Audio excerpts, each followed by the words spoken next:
Whoa. When the sun goes down. It's cold.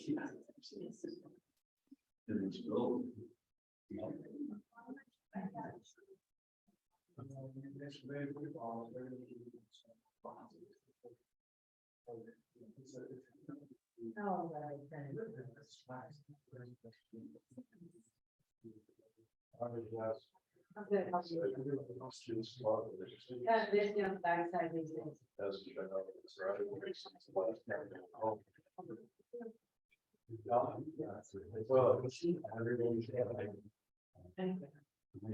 I mean, it's not, I mean, there's lots, some of those.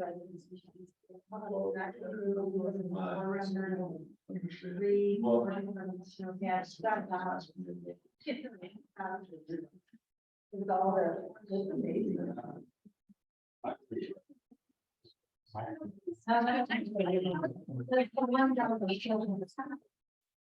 37 years. Give that up. Well, we bought this.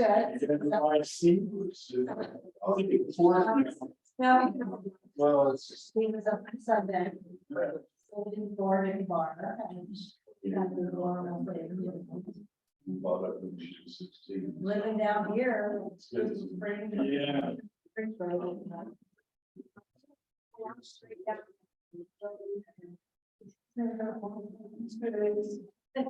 She's in New York. Yeah, where you want them safe. Yeah. I figured you're gonna leave. I think Jordan. That's why the only is old. Well. Maybe. It's helping you. I read it in. I read it in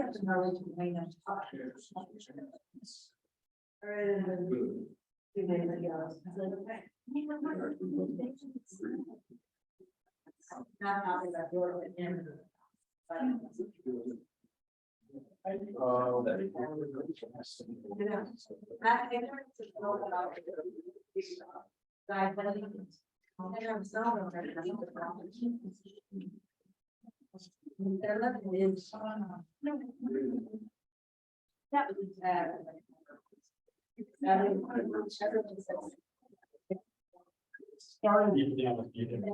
Take a be there. And it's because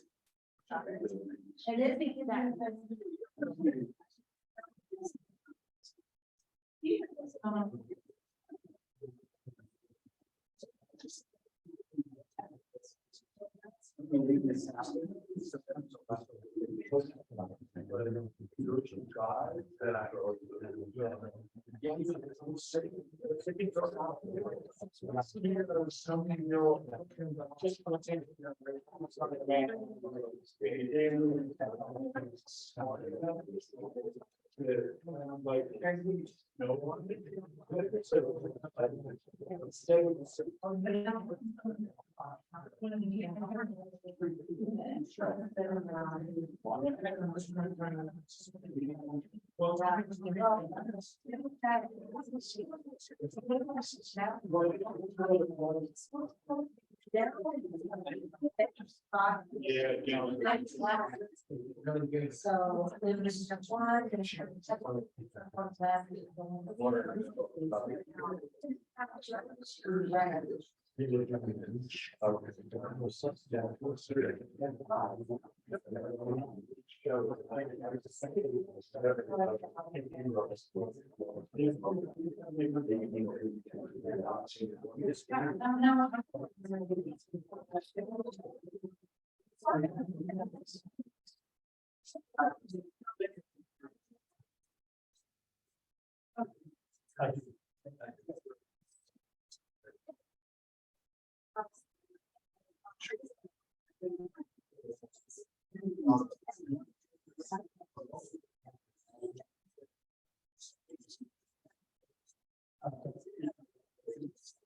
So,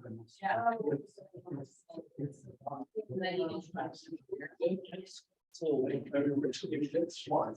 Yeah. Somehow. Yeah. Well, yes, you are. And I don't like it.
Yeah, it was so.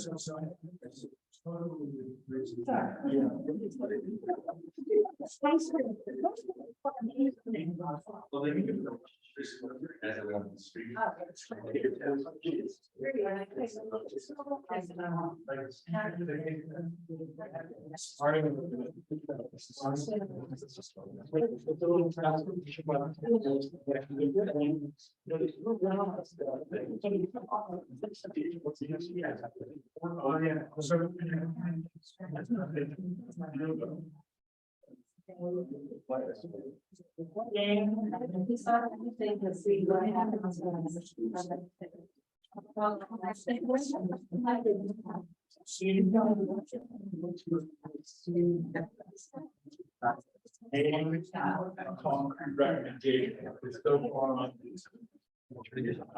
I was deciding. Hope we're gonna get. What I'm gonna talk about.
And today we started out to talk really loud because it's a reminder to all of us, we've got a lot of virtual folks today. You can see our virtual folks line up here. Our audio system in this big room For those of you who have joined when we're in this room virtually, you know the high ceilings, it's really hard to hear, so please keep the side conversations to a minimum and speak loudly and look at the owls if you're talking to these folks. So that's all my housekeeping, Mona. I apologize, I see the floor. Okay, well, anyway, thank you all for coming. Thank you for all of you who are in person. So the meeting is gonna last 2.5 hours today.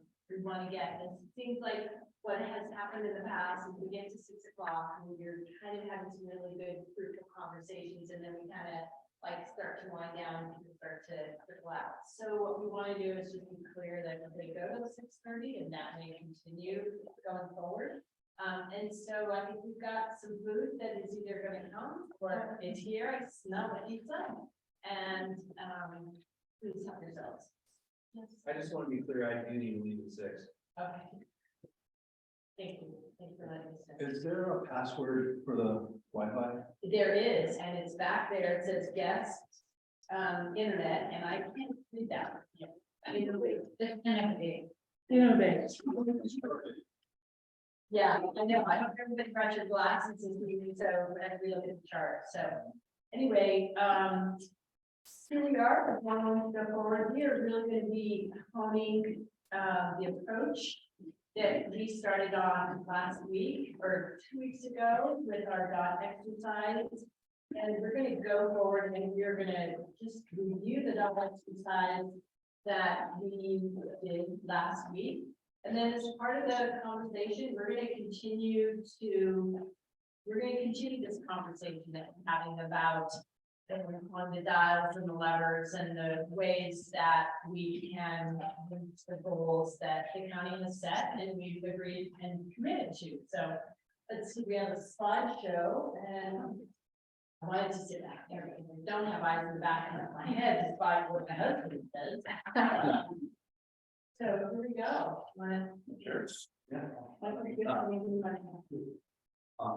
So for tonight, as Mona was saying, we're just going to take a few minutes, reflect on the good feedback we got last meeting, and then we're really going to start honing in on sort of how we're going to be evaluating the different tools that you all prioritized at the last meeting, and then mapping out our path forward. So to just summarize really quickly, there was a ton of nuance in all of the discussion. The big takeaways for us as a group were doing nothing is not enough. In that scenario that we looked at, got 0 dots. So that was our number 1. And number 2, all of the tools that we prioritized were important and they all fit together. And what we heard from you all is how we adjust those dials and balance the relationships between those different tools is really the sweet spot for getting to our goals, which, as you look at our results here, doing nothing, got 0.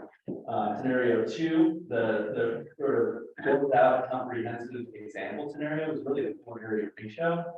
Got the most dots. And then scenarios 3, the land use changes within the parameters of the current zoning, not so much action there. In the sliding scale for floor area ratio and the locational overlay, those were very close to each other in terms of numbers 2 and 3. So our podium was really the example floor area ratio, and then the actual floor area ratio, and then the overlay. So what you'll see tonight is sort of 2 approaches to zoning, looking at floor area ratio and the zoning overlay by location. Looking at the tool, we're going to dig deeper into the tools tonight, as I said, explore the relationships to these tools. You can see it in rank order here, from square footage cap being pretty clear front runner, GMQS, performance standards, very closely followed by CGAC and zoning coming in to 59 dots, redevelopment 39, and then 36 with mitigation impact fees, and then we start to trickle off on administrative incentives, policy slope reduction, and some of the new ones we added on visual impact, public education, proximity to infrastructure. So we wanted to share these results. These were your dots from the last meeting. I'd like to just say one thing here, because someone mentioned something to me at the beginning that Max, it's okay, yeah, I'll you on this. Just that Max was saying that he thought that you get performance standards right, and it's like it's immediate impact if you were to make some of the changes in the very near term. And the reason I want to call this out is because in the scenarios There wasn't really, the performance standard dial hadn't really been adjusted with any great precision in any of those example scenarios. You can see here that it's number 3 on the tool that was deemed the most important. And so as we move forward, sort of contemplating scenarios, we need to keep in mind that we did this and that we will get to performance standards. It's sort of just further down the list of the deep dive and the sort of the initial dial setting. So we asked at the last meeting, would anyone want to change their votes based on the conversation? And Max was saying to me, yeah, I think I would want to keep driving performance standards higher because that's immediate term impact. And if anyone else is having similar thoughts, I just want you to know that's coming, and any dial setting that we do before we get there should be revisited based on that conversation and the potential impact of performance standards. So anyway. And maybe just to give some specificity, what we're looking at is the next meeting is bringing Jeff Erickson, our CBO, in as well as August Oz, because we know that you all have a lot of energy. Energy on the performance standards, and so really allowing that time to be the deep dive on the performance standards. Thank you. And so how we adjust those tools, and if we get performance standards right, seeing how that gets us to our goal. So we just wanted to put people back up really quickly to remind us all in our first meeting what we heard when we were thinking about the future of this place. That number one, this is one of the greatest places on earth. How do we keep it here? That's how we're going to be adjusting the dial tonight to get to our goals, our climate action goals, our balancing, our quality of life, and our economy, into finding that sweet spot. So to get there, there's a couple preliminary approaches. And as I said, based on your feedback, we kind of narrowed down those approaches to zoning with the floor area ratio and the zoning over. And I'm going to turn it over to Kara and to Cindy, kind of walk us through those approaches and the impacts framework that you all have in very small format. We're going to pull it up on screen. This is kind of a wayfinding tool at this point, obviously, but under very, very small way of all of it. And we'll send this all out after the meeting tonight too. We just wanted to be able to walk through and give some framing for the modeling that we use. What we did is the model is based off of the 2022 build-up as part of the white paper. And so just understanding that is the foundation that this is used. We can it's not to say that it's perfect by any means, but that really goes to the point that the purpose of this exercise is not to necessarily forecast exactly what's going to happen in the county, right? The purpose of this exercise is to give you all a point of, if you turn the dials, how do they compare with one another to some extent, and then what can you anticipate in the county? So as we've been talking through it, we've been really saying there's probably a level of about 20% uncertainty of the model. So just know that. I think we've had a discussion, is it over or is it under? And there's probably some assumptions that are over and some assumptions that are under. And so again, it's a model just for really all of you to use as you start to look at through the different scenarios.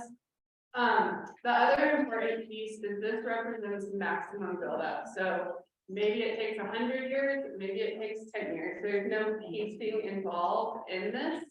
That is obviously a tool that has historically been used and a tool that would be used. So just understand that when you start to look at the model or the numbers.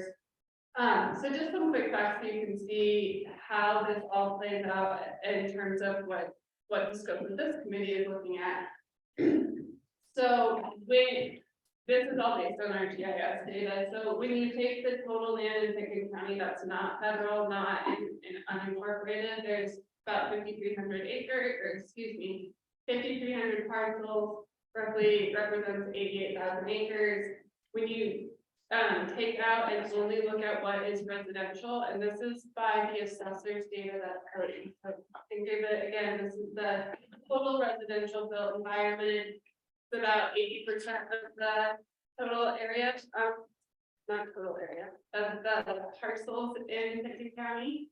And then for the purposes of this model, we have excluded subdivisions in the modeling. And so that, while it drops in quite a bit, it still is about 74% of the land.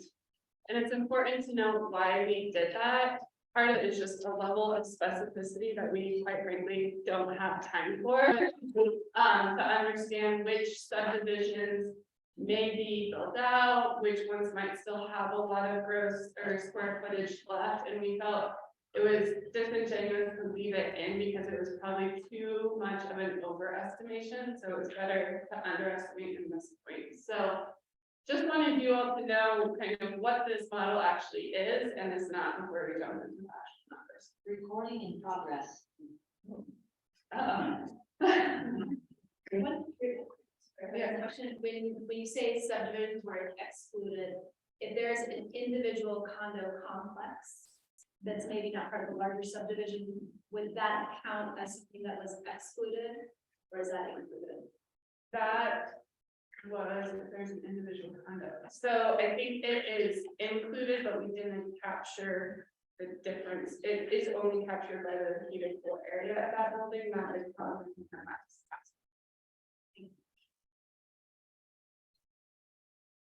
Okay, so I'm moving on. Does that include the city of Summer? No, Literally the count. literally the county, yep. So a few more level setting as we move into this. One of the things we realized is we've been talking about the 90% reduction goal by 2050 is how does that actually equate into greenhouse gas emissions, which is measured by metric tons of CO2 emissions. Anyone else can correct me there? But we wanted to pull this number as a target for you all to kind of start thinking about. And this is from our 2019 greenhouse gas inventory. This is the energy use that of each category, and that's how we get to the baseline number. And then the 2050 goal becomes that 9,000 roughly number as a 90% reduction. So this is not the overarching goal of everything, but it does represent what, if you wanted to start breaking this out, you wanted to look at what's the energy use that needs to be reduced in the residential sector. This is the number that's the target. Is it possible to include auto emission in that? We're going to do that in the next phase. So this is just sticking to the building aspect of it. But yeah, we're ahead of that. Next question, is it, I guess we could like quickly do the math, one thing just mentally that I think we could look at is, you know, in theory, right, go across 100% renewable by 2030. Sorry. I was gonna check that on that and say, but we've got 57,090 squared away. Yeah. Right, that electric number is gonna go to zero. Right. So, you're welcome. Thank you. Yeah. So this is, again, just for the modeling, a lot of these, what influences the numbers can change, but as far as the target. So the two experts here.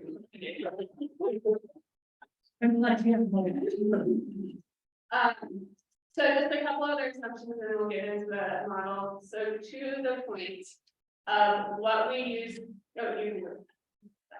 so what we use for modeling, so what is in the model today is the maximum square footage build out and how that square footage relates to CO2 emissions.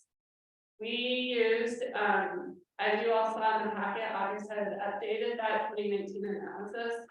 And so, and we had asked them specifically for this committee to look at that. That has an option of both electric and natural gas, and then the third table, which is what we've used, represents the current mix. Now, a lot of this modeling obviously can change as fully cross numbers or any all electric policy, it starts to change. But this is just the starting point to be able to see how the square footage relates to greenhouse gas emissions as a starting point.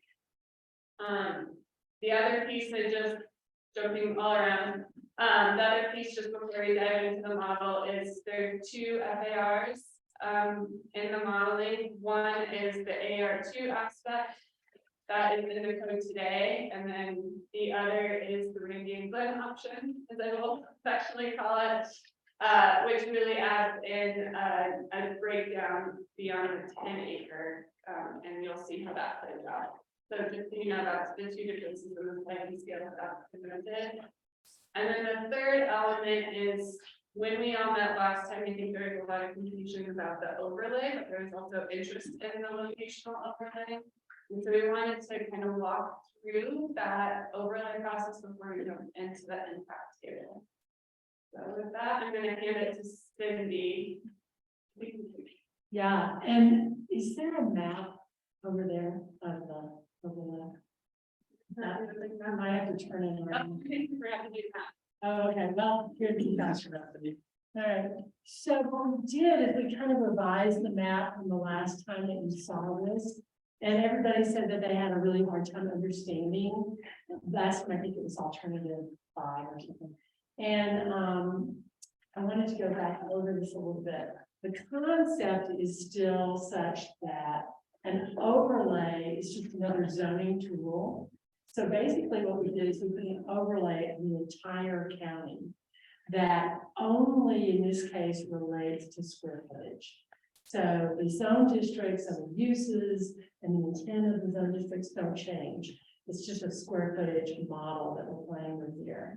And what we thought about, rather than use the zone districts by themselves, we used location in terms of the areas of the county that feel different based on services, like road services, emergency services, that type of thing. So where in fact the maybe roads change, or where different service levels or topography, I don't know, changes. But so what we did is we said, okay, as you get to the urban growth boundary, we're going to run some scenarios that are here on the impact chart that say, okay, what if in the urban growth boundary we have the maximum house size at 8,250?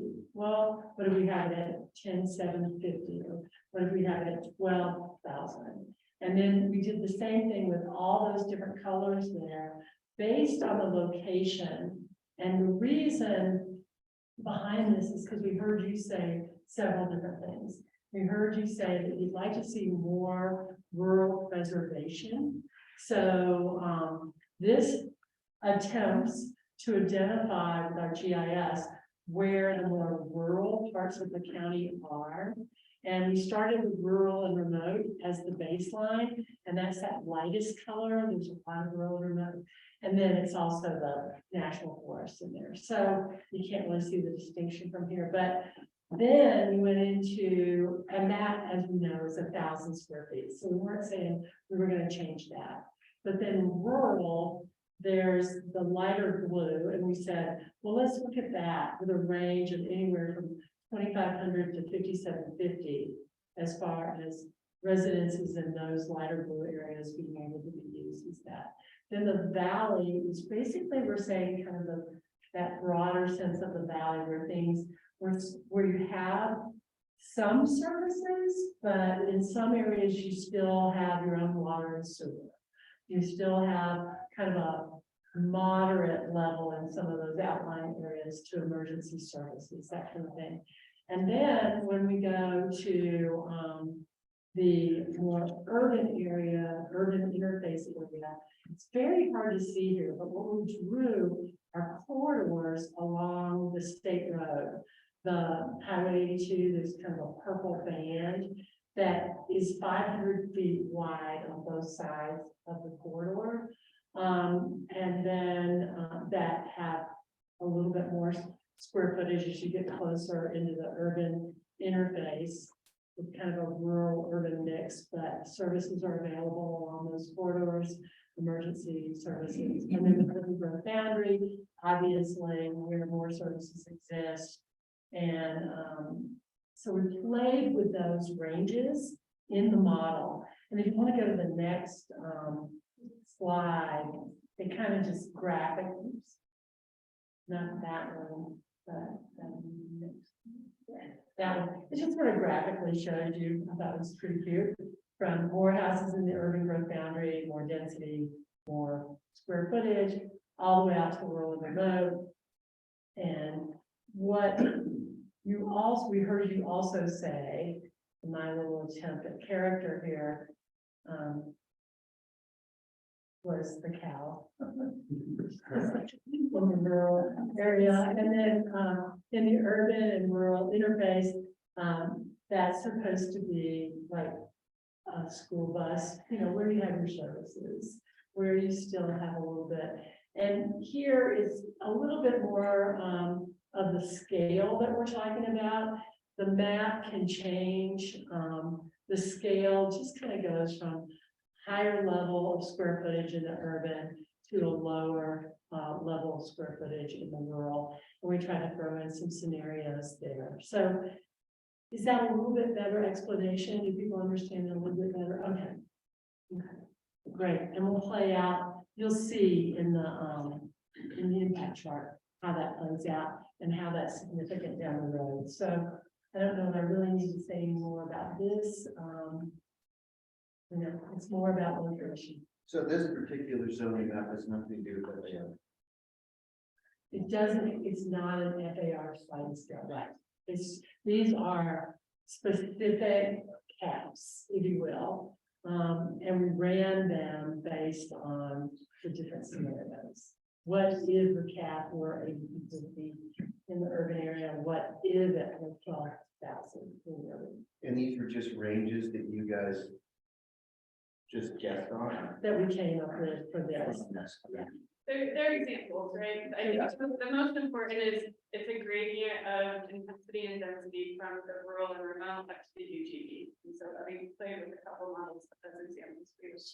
Cindy, can I ask you to, given the fact that lots in the urban growth boundary are typically smaller than some of the lots in the rural area, could you speak to the issue of what you see happening square footage wise?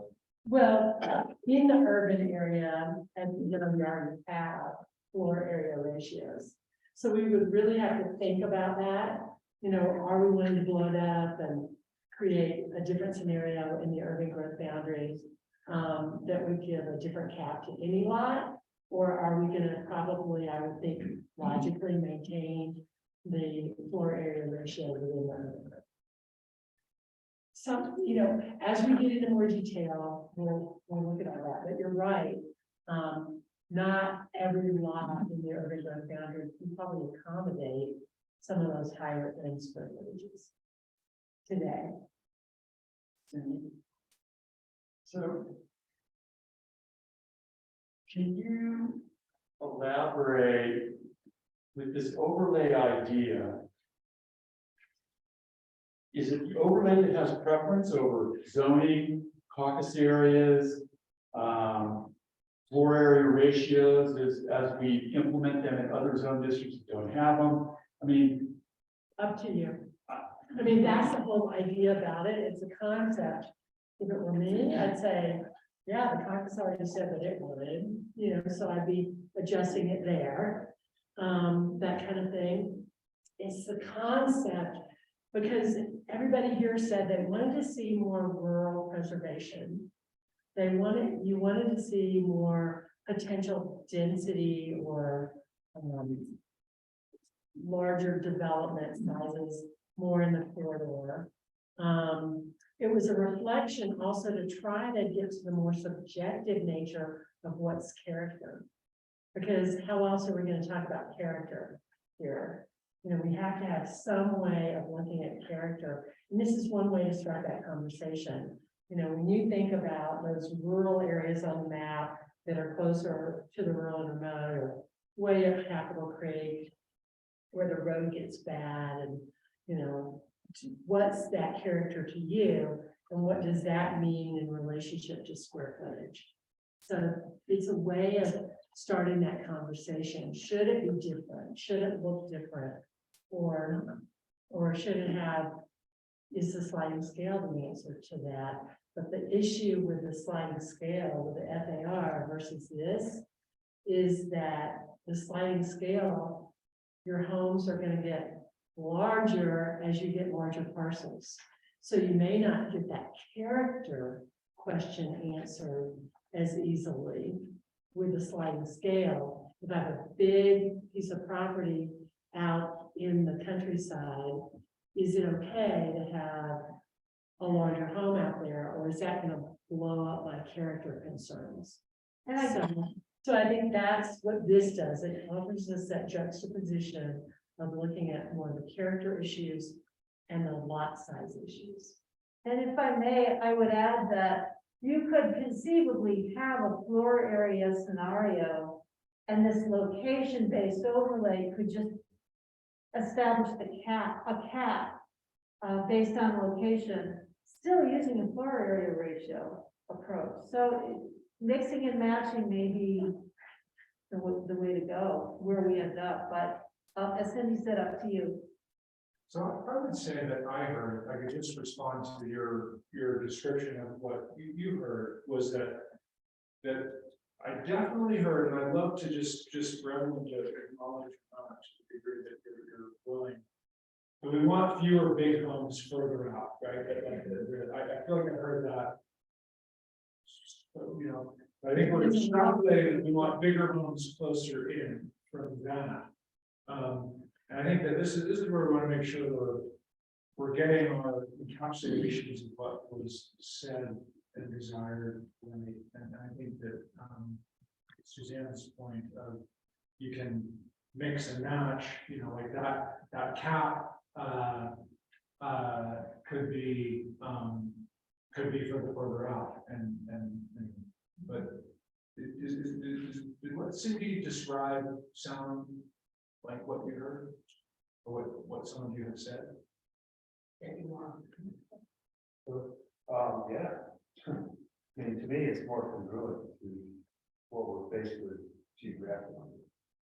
When you talk about preservation of rural spaces and open space, what we're sitting right here is surrounded by BLM and wildlife and open space purchases that it's also confined. We really can't go any further than that, except to extend down the Willows or down Valley, but even that's bounded by geographical issues, steep slopes,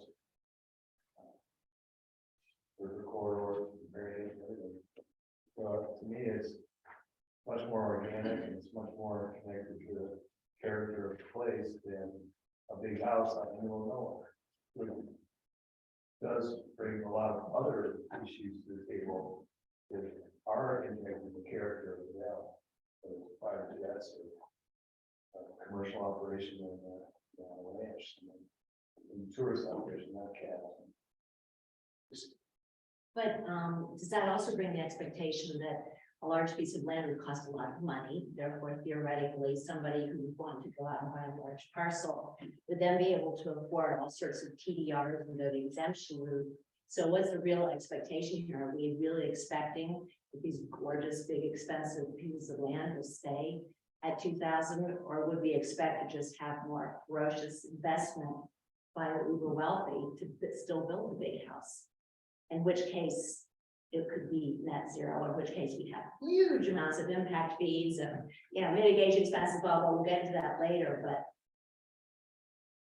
Well, so the idea with this scenario is that you couldn't, Literally zero, you could not go there. But it's another option for us to look at, like how many TDRs are appropriate in these different areas. So you could say, well, we have a cap at 2,500, but you could buy TDRs to get up to X. There are different ways, so many different combinations here that we could look at. Cindy, I don't quite understand when you showed the map, and you talked about the valley or the corridor, the agency corridor. One of the things that has been the most successful in Dickey County is you know when you arrive in Dickey County. And I wouldn't want to see any kind of pushing out that would be visible from that highway until we reach a certain point of valley. So Totally up for discussion on what that character is to you or the whole group. Do you want to see it?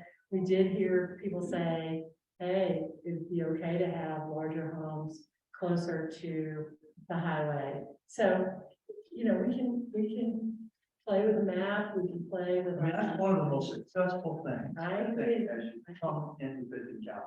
I agree. It's undeniable you're there, I agree. and that's because it's been protected. So I think we have to be careful about that corridor. Good point. And I think this is exactly why the continuum exercise we're gonna do tonight is so important, to figure out how do we turn these dials on these different tools to find that balance. Right, I was just gonna say that, so we're gonna move into these continuum exercises, but we also wanna talk a little bit more about, do you want to say more about the FAR and how that works and? If you're gonna walk through the table, and you're gonna jump in. Okay. Yes, please. Okay. Yeah. So you're gonna be pushing. Okay. So just the walking through the table real quick, so obviously because the goal. So that's the goal that we're targeting. The next one is the upper section is really the existing, right? So this is just showing you, and I know it's really small, but it's showing what's the existing residential built environment. And then we put both in just so you can see how that compares for what's being run in the model. Again, with really thinking about the differences, subdivisions included versus excluded. So that's kind of what we're working with today.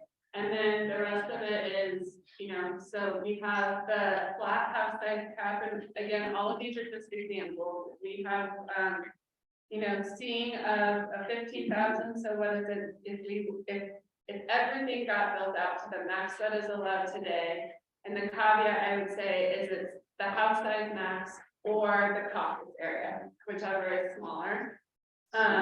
Yes, we're gonna gift everyone with magnifying glasses at the end of this process, so we'll get it out there. Well, the intention of this is really to use this as a launching point into our turning into the dial to show how we're gonna be evaluating them and tracking them. And we'll pull up the full version on screen so you can see. So yeah, I wouldn't even look at your hand. Yeah, so it's really just knowing the first one is really that flat house size cap. And then the next one is really zoning. So we've got a couple different options in the FAR. So we've got the AR2 sliding scale. We've got the revised sliding scale, and then we added in the slope reduction as a concept. So you can kind of see how does it look as you start stacking them. And then we've got 3 different options of what does it look like when you got a house size cap added. So again, this is just starting to show and be able to compare as you start stacking, how does that change versus even just the flat house size cap?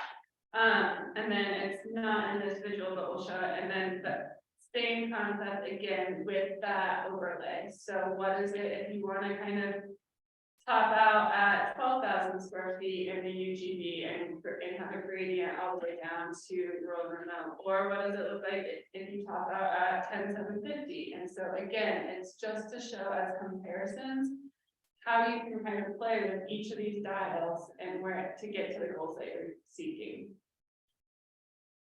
So next one. So, and this is just an example, you can throw it up if you want, but it was interesting even for all of us to look at, right? A flat cap of 5750, which is, pretty challenging. I think we could say that even politically in this community, is gonna get us to the same greenhouse goal if we did the overlay concept of 10 stands still has houses up to 10,750 and had a gradient from there, right? So you start to see what we've heard from one of those first meetings of this is a nuanced problem and it takes nuanced solutions and it's not until one size fits all. And so that's really what this starts to play out. The other example of a flat cap of 5250 is the same as if you want to look at the FAR sliding scale and a slope reduction factor, and then the house size cap of 10,750. Again, this is just getting to your greenhouse gas goals. You've got a lot of other goals, but you start to see the art is how you're turning up and down each of these dials and you start stacking. And that's really the conversation that we wanted to bring to you today through this. I'm sure there's 1,000 questions, but I'm going to turn it back over to our facilitators. Well, and so what do I get the next room? No, I think I just want to re-emphasize what Karen said. It's interesting when you start to look at the numbers, what happens when you turn the dials and stack the different criterion on top of each other. and just limiting house size. I think at first we thought that house size was gonna be sort of the silver bullet. It's not the silver bullet, I mean, we thought that it might be. There's a lot of other things we have to think about, and we haven't really even dived into some of the other pieces, like performance standards, and where do we get there? So this is just one start to the conversation.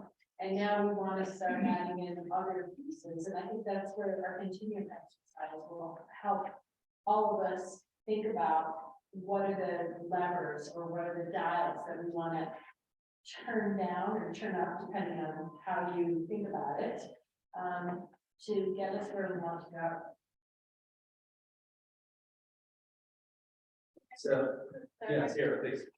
And so ultimately, we want to get to that, our total metric tons of CO2 at 9,000. I know that's in 2050, but is that what we're sort of comparing on that last third column, the green?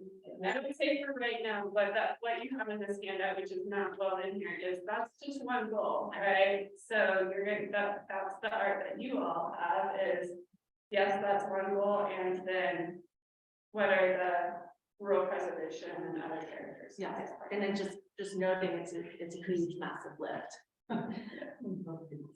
And that's where this handout is helpful as more of a wayfinding guide. You can see along the right-hand side, there's a lot of outputs and a lot of our goals that have still not yet been filled in. This is going to be populated, as we know. Where do you want to set your dial initially? You know, that volume is going to be adjusted. You're going to turn up the bass, turn down the treble, you know, pull the fader, adjust those dials to really get it to the sweet spot. But those initial dial settings, we're going to look at all the tools and be filling in this impact framework as we go. So we wanted to pass this out so you can see how the tools and the input that we're going to get tonight from you all is going to be incorporated in the process. Morning, Michael, is that a fair description? Yeah. And then just the handout that you got doesn't include these kind of grayed out, you know, faded down sections that's in the bigger chart. Just because then it would have been. It extends vertically as well as horizontally. So there's, I think we did the calculation at one point, there's over 400, I think, cells that we need to fill in. So it'll be a tool that we use to evaluate our progress as we go. But more than anything, I think what we want to do. Miles, it's really impossible to read this. Yes, it is, and that's where I said that's where this is helpful, is for more of a wayfinding tool. Right now, we're not going to focus on any of the cells. We're going to fill in these blank cells with the input that we get tonight. So yeah, agree. This is worthless if you're looking at any individual cell. What it does is it helps map out to the right. There's a lot of outputs that we still need to fill in. There's a lot of progress to track against our goals that we still need to fit in. And what's not shown here, as Michael said, this goes vertically down into the slide that we were just showing with all the tools listed out. So we can see, depending on where we set our dials tonight, that will allow us to populate those cells. And some cells are going to have very specific numbers. Some cells are going to be a little higher level and more subjective and probably just be scored by gradation. So it's going to be a mix of quantifiable and qualitative. I didn't need, I couldn't understand it. I mean, I cannot visualize. Yes. And we're gonna send it to everyone electronically after the meeting, but we wanted to kind of walk you through it instead of being like a lot. It's more illustrative at this point. So yes, it's like, so Kira and then Well, it's just a sample of all of the many things, but is water going to be included on here as well as a column? it's actually on continuums tonight. Yeah. Cindy, would you explain under the tool GMQS, you make the note, GMQS is why most state allowed 35 acre parcelization of the county has now occurred. Would you explain why that's true? And what the state, you know, that's a state minimum, if you have 100 acres, you can make 235, you know, whatever left 30. Right. If we were any other county that didn't have growth management, the state allows someone to come in and take a large parcel and subdivided into 35-acre parcels. Growth management, I mean, you could still do that here because state law allows you to do it. But growth management then says, great, but you don't have a right to build anything. So you have to go through growth management to get a building right. to get- those lots. to get a planned building right to put on that 35-acre parcel. So it's just one more block or barricade to try to preserve larger tracts of land. Well, I think it says a lot about the GMQS and the history of the GMQS in terms of how unusual, innovative, and creative it was, and different than virtually any other county in the state. And so that's an amazing success of that GMQS. And I think it's a good note to point out, Bill, because while on the continuum, you'll see, you know, do we keep it, do we modify it, do we blow it up and do something different with GMQS? It's an important foundational piece to the overall preservation of large tracts of land. It seems like there's two paths. One is the overlay of future land use mapping based on location, and the other one is a zoning map that's kind of technical and comes with a lot of opportunity for exemptions and PDRs and all the rest of that stuff. To me, one is very tactical and the other one is very technical. And to Bill's point, you know, I think we can kind of been successful in managing their real estate in Pickens County to preserve open spaces and create opportunities in large lots that allow people to build 15,000 square foot houses. But it doesn't necessarily, I mean, even the map we're showing up there, it has a black line around it. But, you know, we're probably sitting, half of this room is in Pickens County and the other half's in Eagle. So, you know, it's an. Where we're sitting right now. Yeah, where we're sitting right now.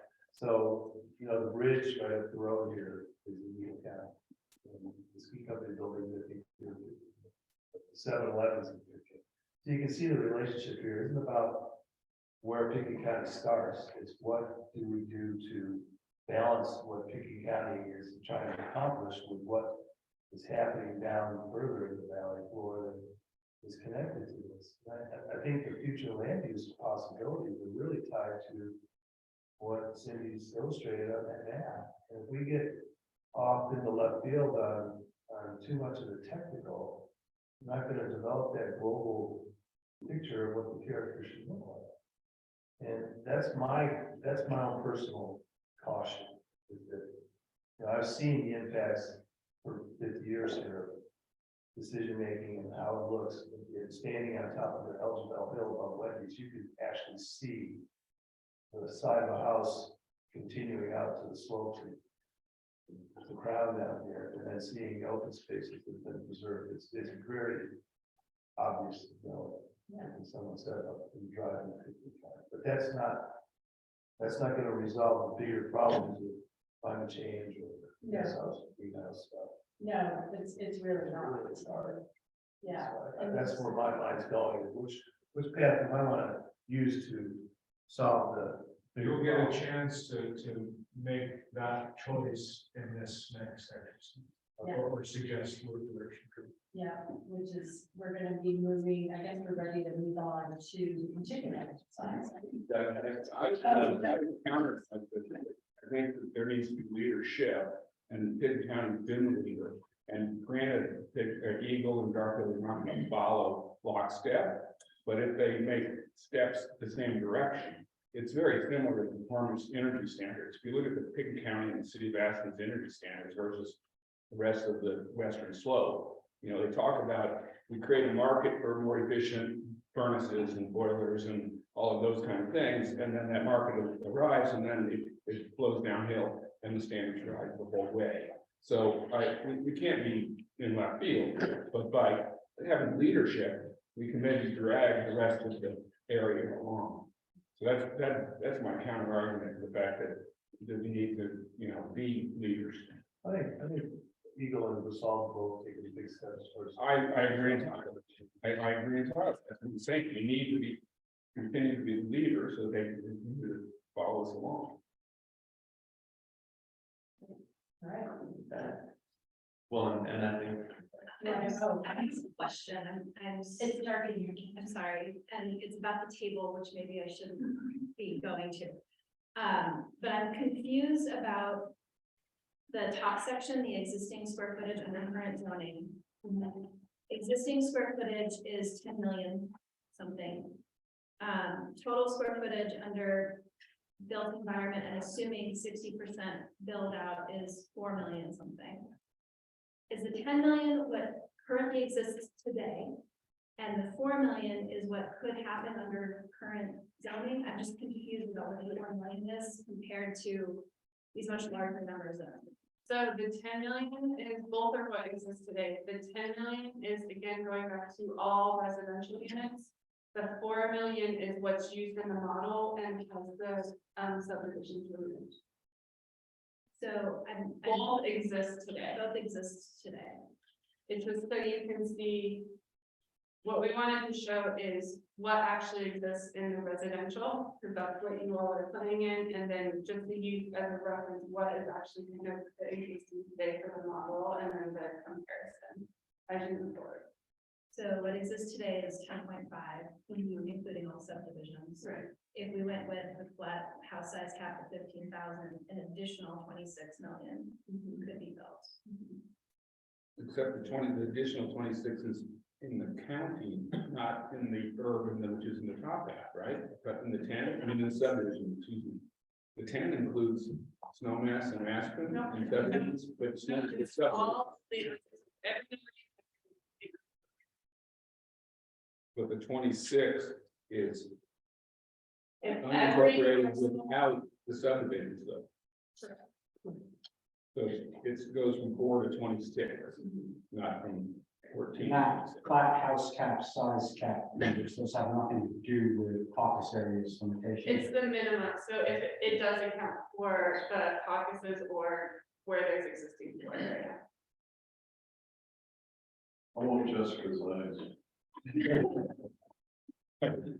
well, this framework will change and evolve with all of your feedback. I think, to Doug's point, factoring in the innovation, the leadership, complexity is a vertical here that could be stored. There may be other criteria you want to add as we go to account for some of those things, depending on where we set the dials. And so, Michael and Mona, I'll defer to you if you want to kind of describe the exercise, or if you want me to. I can provide all the instructions when we get there, but if you want to frame it up, I'll defer to you. Okay, so what we've got is a list of continuums, and they're on these boards here, and Miles is going to be able to do it. And this is going to give you an opportunity to put this. I just want to make a comment on this performance standards. I think the land use code is based on loads of different performance standards. And when I noted performance standards on that chart last week, I was referring to it as performance standards of the land use code. So I think it's a misnomer to call the energy standards performance standards. They're energy performance standards. And we have loads of other performance standards in the code. But I just was confused by that last week and voted for performance standards as one of my highest things. And I wasn't voting for energy performance standards. I was voting for the performance standards of the code.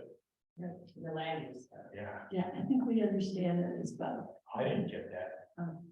I thought that it was the performance standards of the code, and I didn't know that it was referring to the energy. It's not just the energy performance standards, it's both. And to Sarah's point earlier, with water conservation. We will address, like, we want to focus, because today we're kind of on the greenhouse gas things. And a lot of people focus on the building construction, energy performance. But in our list, we also have land use code. Yeah, what? We also have land use code performance standards. There's a lot we can do in the land use code, as Glenn says, for performance standards as well. Like when we look at the siting of a building to ensure that that is gonna have the best solar gain to begin with, or won't require snow melt driveway. There's a lot of things you can do pre-construction. And for example, when Joe suggested we had slope reduction as a separate tool, I just saw it in performance standards. Yeah. It could be. That's what I was thinking too, is all these load standards, code, performance standards. Anyway, it's just something that confused me. I got fooled by it last week. And that's exactly why we have some of the post-it notes sitting by the tools table here, where you can write clarifications and even stick them on the continue once we get there, because we want to capture all this too. And the good news is why we have the DJ soundboard up, because you're gonna be adjusting your volumes as some of these tools come into focus. You say, I want to turn that one down or that one up a little bit. So we want to be capturing this feedback. There's no vote. Good news one is that performance standard dot is non-binding, and you can adjust that dial many times throughout this process. You know, you say that, but like we put all that stuff up on the wall and then we see it back in the package and it takes on a life as soon as everyone starts to put dots there. You know, just like Randy threw out this idea of, or some of it, city slope density reduction. That's just an example. It should know, by no means be the basis for what we're doing. And so those are similar things that take on a life once they're just put up into the packet on paper. And that is a very fair point, and those things should be interrogated as those ideas come up, and yeah, that it's an iterative process by definition. And I think you're making a good point, but I think sometimes things take on a life of their own as we see the rationale that it will have in helping us to achieve our goal. And so, I mean, not to keep pointing out Randy and Randy's idea of the AR, the change in that, but once we started looking at it and we start calculating the numbers, it takes on a life of its own because it has some rationale and logic to it. And so I think one of the pieces we do need to really think about is performance standards. And I'm glad we've got the stickies tonight to talk a little, so that as you're placing your dots, again, it's not a vote when we have the continuum of what we want people to, want everybody in the room and online to place your dots again on some of these elements that we have set up for a continuum. And so, and using the stickies in order to be able to more specify things like the performance standards, because I think I can understand how that could get a little tricky. I would think it would be energy, you would think it's land use code. That's sort of the realm in which we live our lives, I guess, or our professional lives. So I can understand how that might be confusing. But what we want to do is just have everybody take some time to really start thinking about where on the continuum these elements of house size and zoning and GMQS and TDRs where they are on the continuum for you in terms of your ranking and your preference and how you feel you want to turn that dial and how that will get us to our goals. And then our staff will be able to put that into the, if you will, or into the synthesizer that does that. And we'll see how close it's getting us to our goals based on those. Just hold on, I want to stand this turn. Are you going to talk about what we're talking about?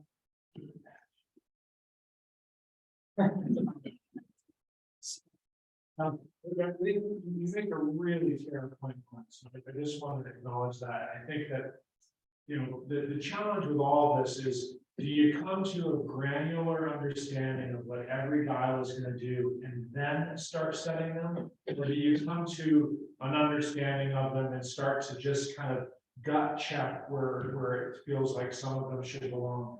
And it's, I think, reasonably likely that as we start to look at code and performance standards, however we define them, and start to factor in Holy Cross's goals and layer them into some of these outcomes, like Ryan said, you can zero out that 57 right now. But we need to sort of start from a reasonable baseline, and then we'll start to factor in some of that stuff. And we might realize, you know, that dial that we turned down somewhat aggressively 3 weeks ago, based on this next dial's effectiveness, may not need to go back down as far as we said it. I think to your point, we need to make sure we actually revisit that and we don't sort of end up like just not coming back to the letting it sit wherever it arrived. Versus some of the later dial settings. So it's hard to figure out the order in which to do it so that everybody's, including the more generalists in the room, can kind of reasonably get their head around things and understand.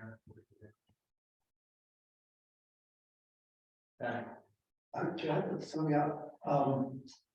I understand all those elements. They look like tools to me, except for zoning. And I thought I understood zoning, but I'm not now in light of these other tools. Or could someone sort of put that into context? Zoning as a tool? There's so many elements of zoning, and we went, I don't know if you remember, we put together a graphic, but we said that there were 3 main elements of zoning: uses, dimensional standards such as house size, and Intent. intent. Thank you. And so that to me is, gosh, zoning is such a powerful tool that we have to use in any of those realms.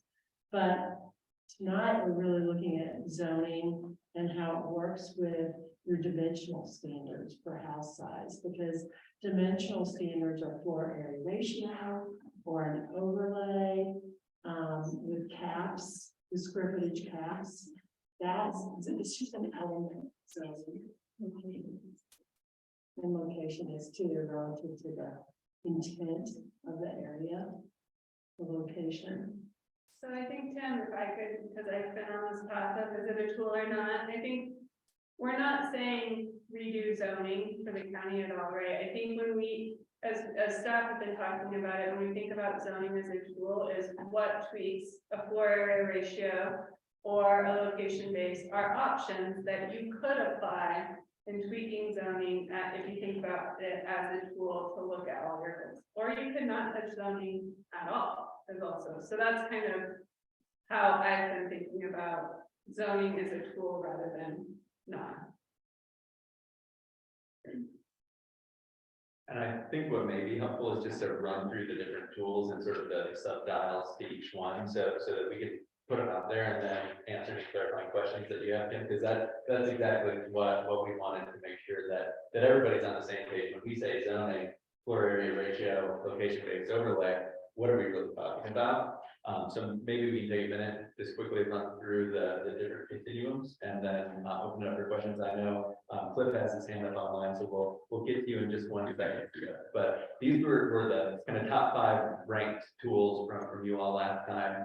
And house size cap, that one's pretty self-explanatory, from really taking no action to looking at a significant turning down of the dial on house size. The zoning question, I think we interrogated that one a little bit. We can come back if needed.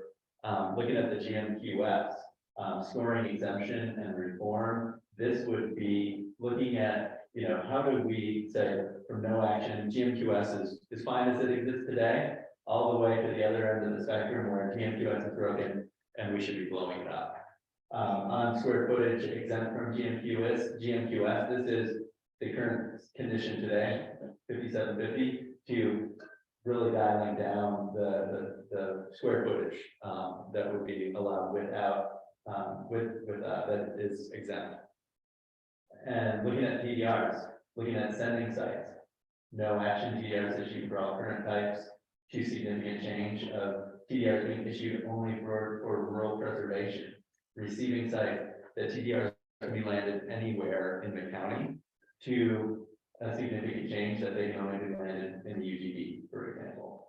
And the square foot allocation is the last one here, no action, currently 2,500 square feet, to dialing it down to something that's much more significant.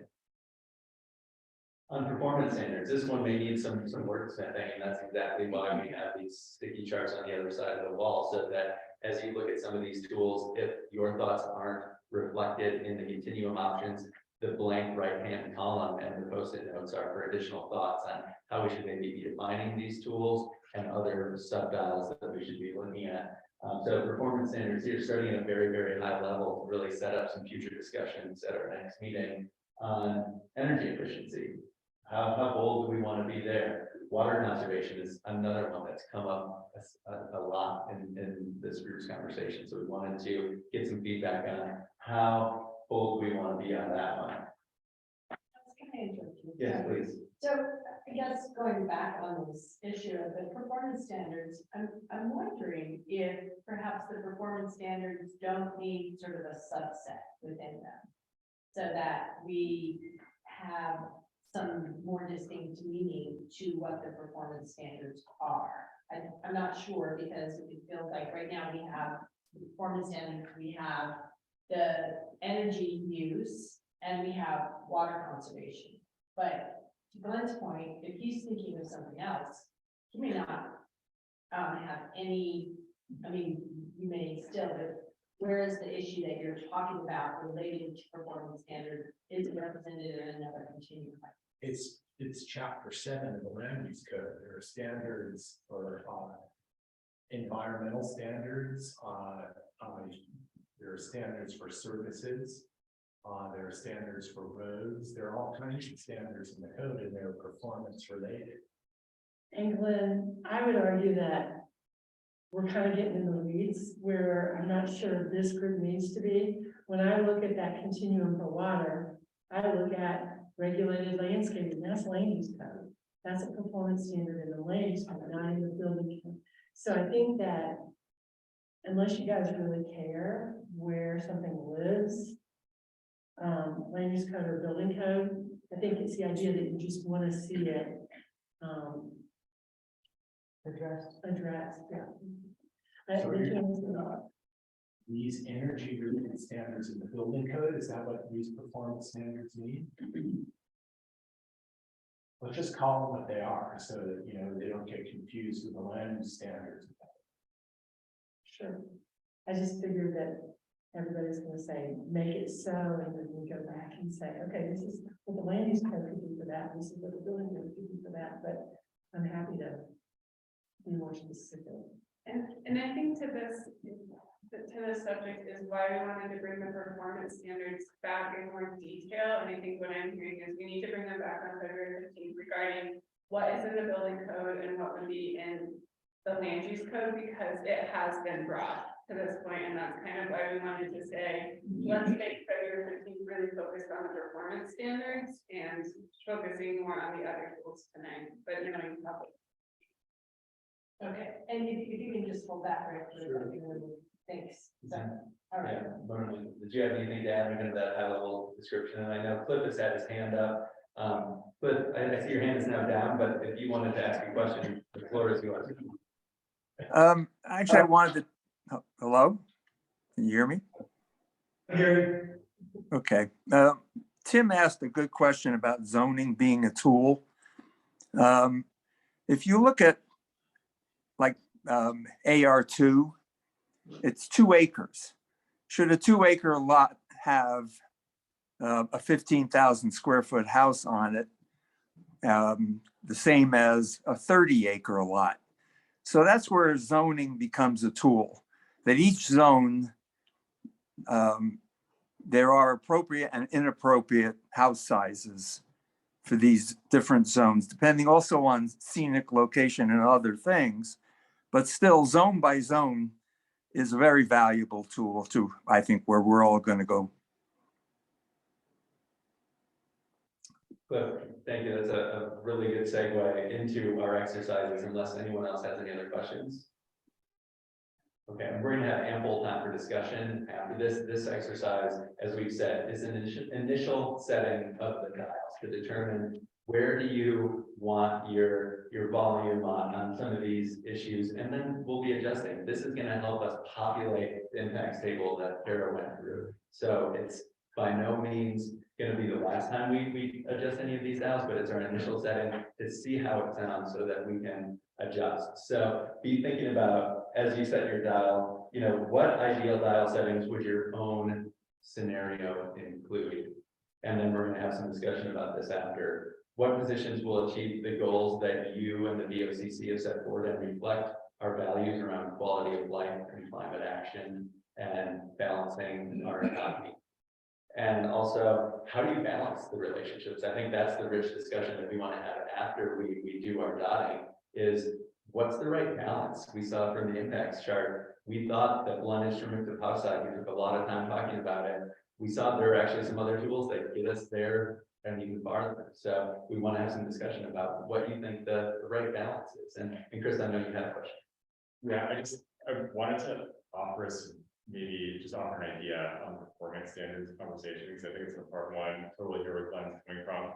Also hear where Cindy is coming from, and I kind of fall into that camp of like, I don't necessarily want to get super deep into the weeds, you know, like where it lives in the appendix, and like I want to discuss the continuum.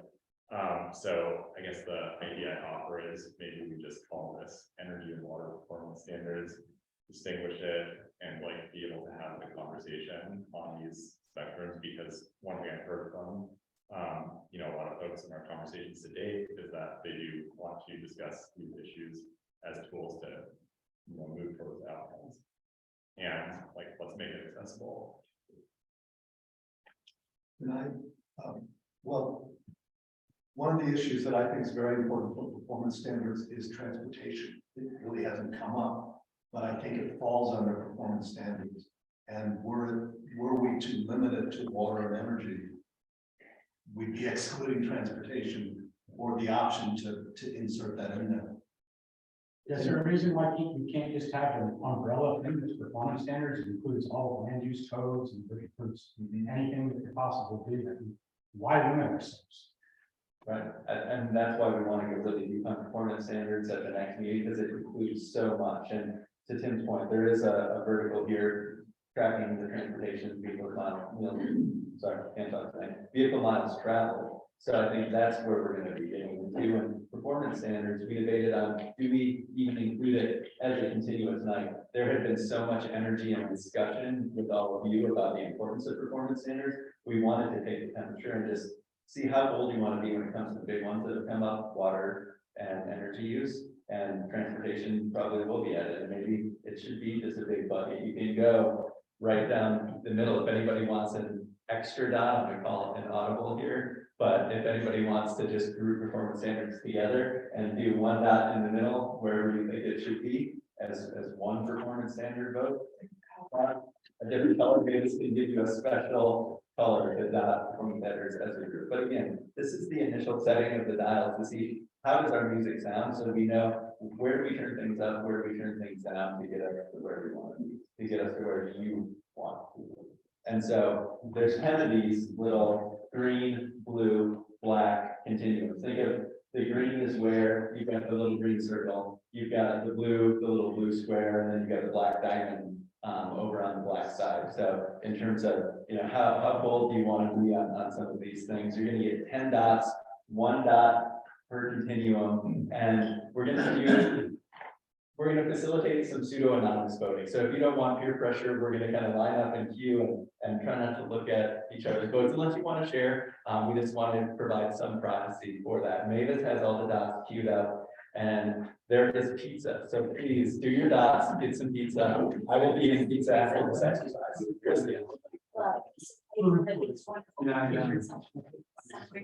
We've got 5. Yeah, we didn't hand it out because people were putting their dots on it. That was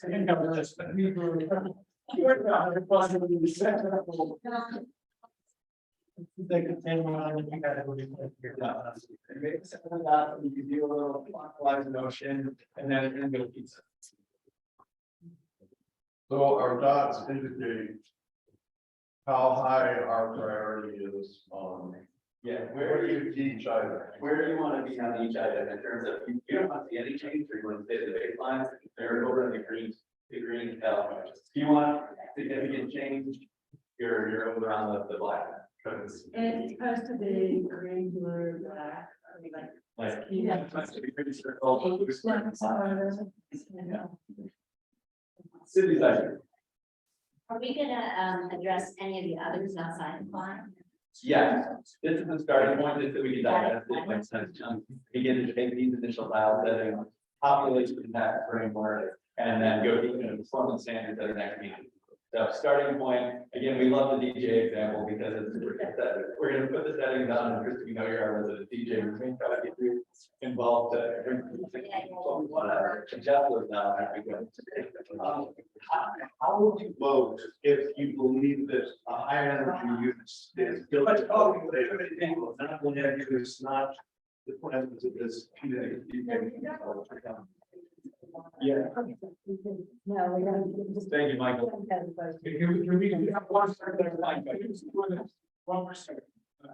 So my question is, with higher energy use standards, I think that that is a building code thing. It's not within the parameters of this committee. So I would vote minimal baseline action. Why is But I'm asking- to this committee? Because I see it as technical and related to building. code. But if you want some in homes, I would say, We don't have to decide in here exactly how that happens. We just have to say that is a level that we want to utilize. Yeah, exactly. that's exactly. And that is within our purview, that. And that's why we have our P and Z members here in the room, and Suzanne, remember the comment you said, tell staff, tell the P and Z, tell the BOCC what you want, and we will figure out how to make it set. Maybe we should, On the issue of water, in our subdivision, we spent years and years establishing an optimization plan with the state. You have one well, Joe, in your subdivision? We actually have the right to 2 wells per lot.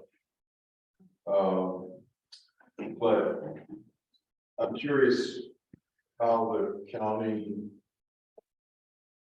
can relate to what I've always thought is a state thing.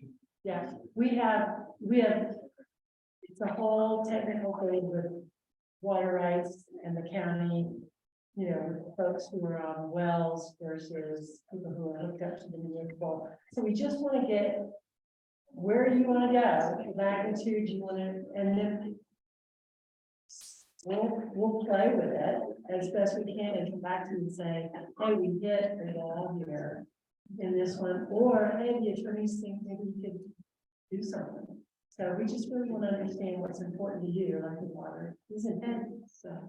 And Joe, that this is a circumstance where it may be a building code thing, and as the city has done, and as the building code may already do to some extent, we might be looking at, fixtures in the building code, so related to water conservation. So not sure what the schools will look like, but it's just something that we've heard is needs to be addressed. So we'll have to come up with the best place to address it. Yeah, I'm not concerned about whether it's in the building code or the land use code. In the city, 75% of the water is used outdoors. Yeah.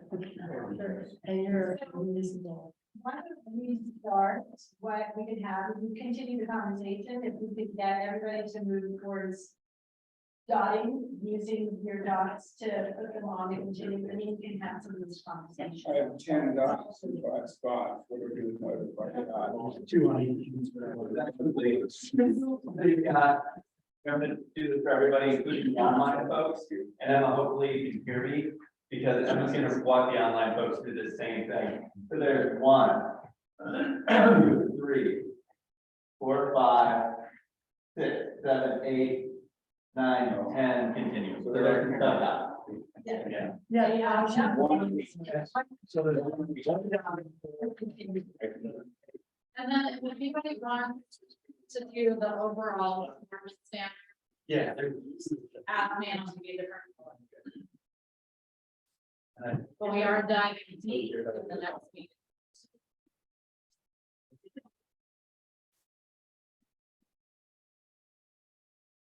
And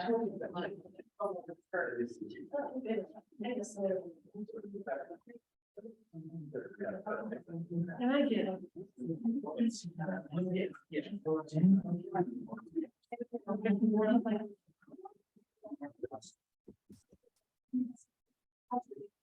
And virtual folks, feel free to speak up in the chat or just unmute if you guys have questions, but I see everyone's already able to access it, so let me know.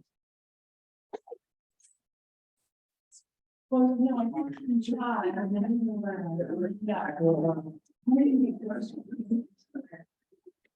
So it's no. I know some people bring him in here. No. We just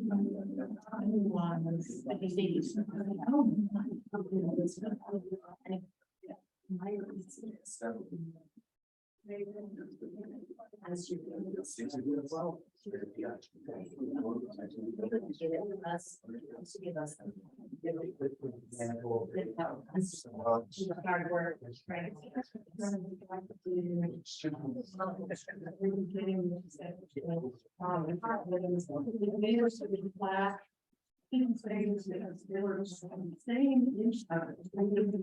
Even when I'm saying. Did or didn't or. No, I like that. Those which are bit.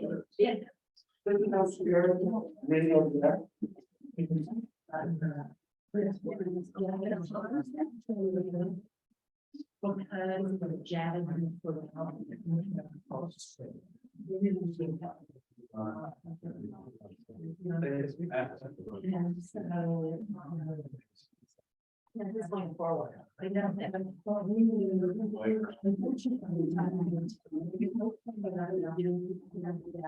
We can settle back and consider it. But she wants to potentially like not so given is so good. And well, we have to work on CGAC. The different organizations may not get the square footage as very possible. Even have to design that. The time they do that. I know.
Yeah. Well,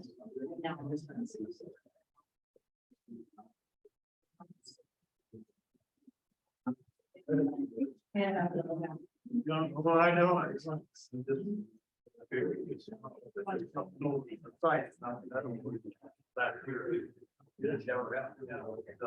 So you talked to everything. Jump balls.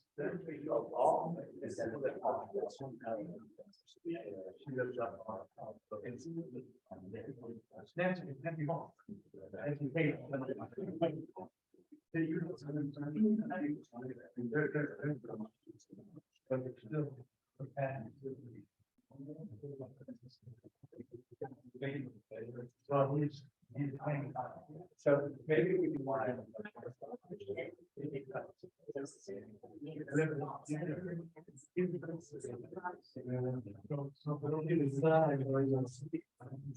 I saw.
Yeah.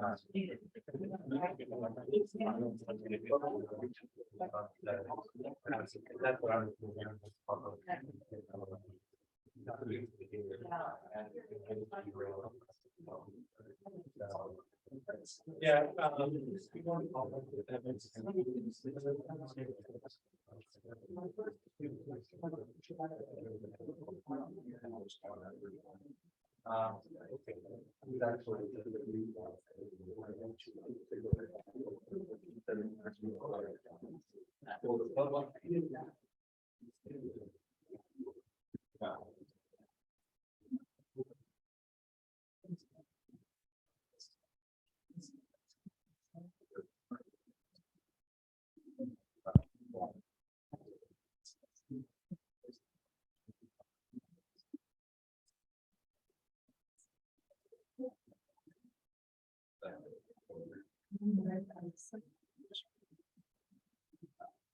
First, I don't know if that's the cord that came with it, but that could be what's causing the issue. It said that cord that goes from the owl to the laptop. If it's not the one that came with it, because I think we bought an extender because it was too short originally. So I bet I've got the original in the office, and just for next time, I'll be sure to bring it. But that's what they said is another thing that could be causing that audio.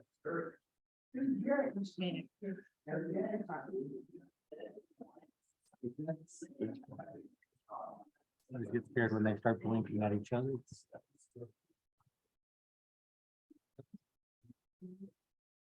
They're trying to connect.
Yeah, moving along.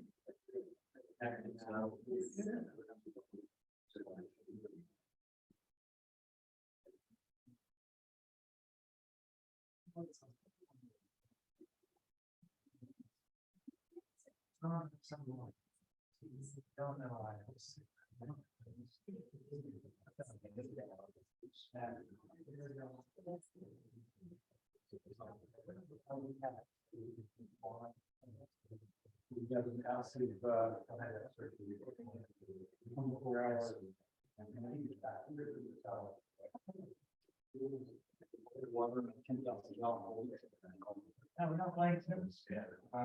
No, we're not. We didn't know. What did that?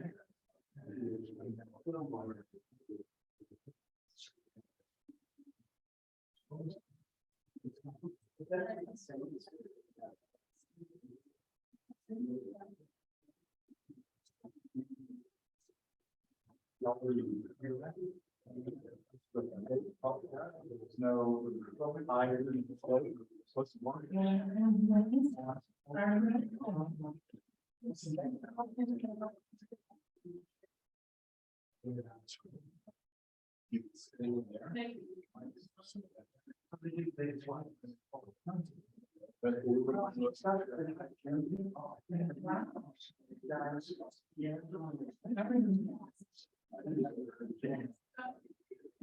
Very responsive. You know.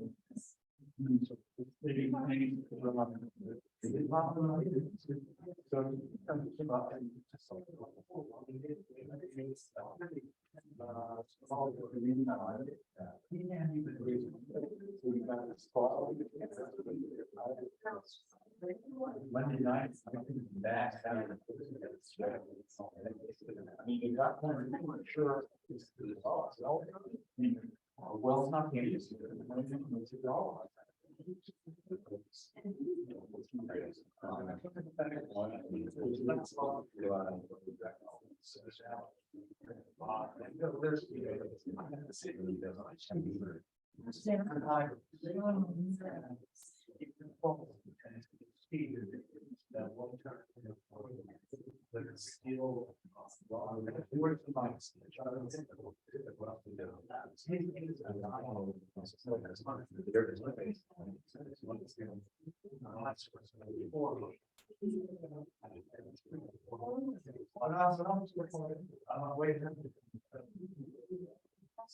But I do like taking the approach.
Emma, how are we doing online?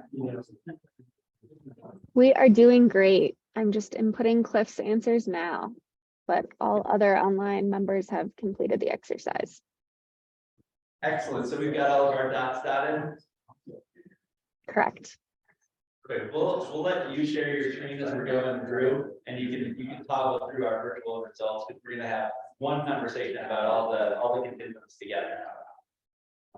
Sound good? Okay, sounds good. Anybody still have dots to apply?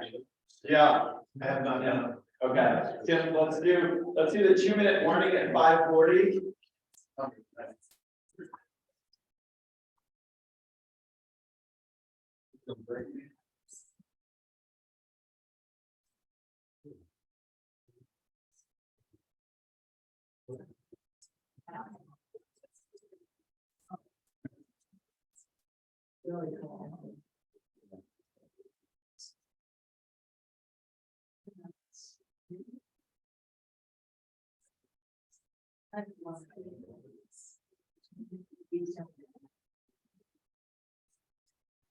So I was early.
Or definitely a little later than that.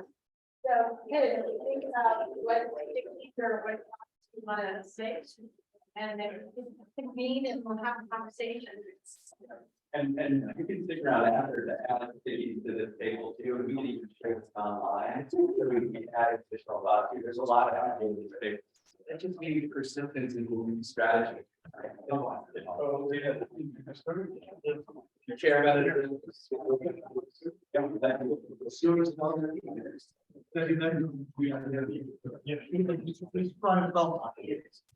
But it's very talent. Well, I said, I don't think you're old enough. It's very. He said, you don't see this.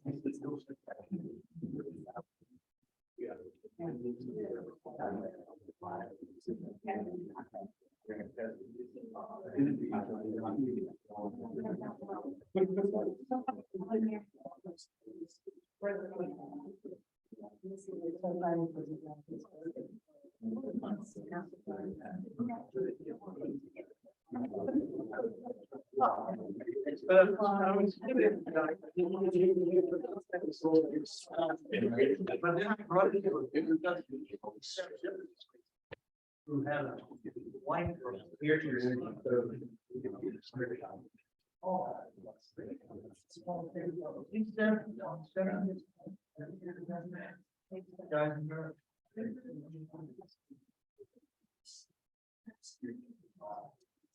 Yes.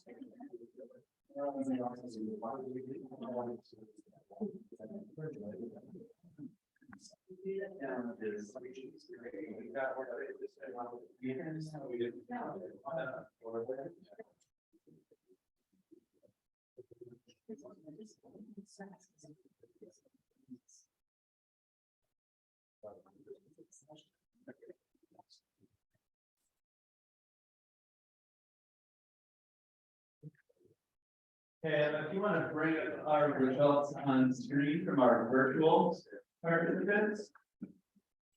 No problem.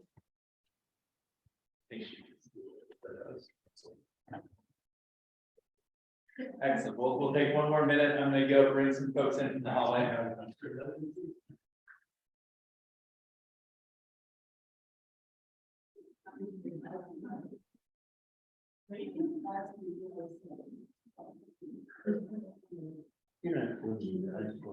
I just want to look at it. Yeah.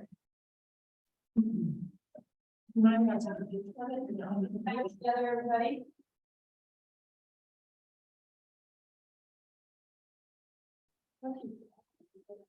Thanks, everyone. So we're gonna have a bit of a hybrid experience here. I'm going to be sharing from our virtual participants on screen. And you can see we've got the board populated here for those in the room, and for Mona and Michael, I'll get out of your way and let you lead the agenda.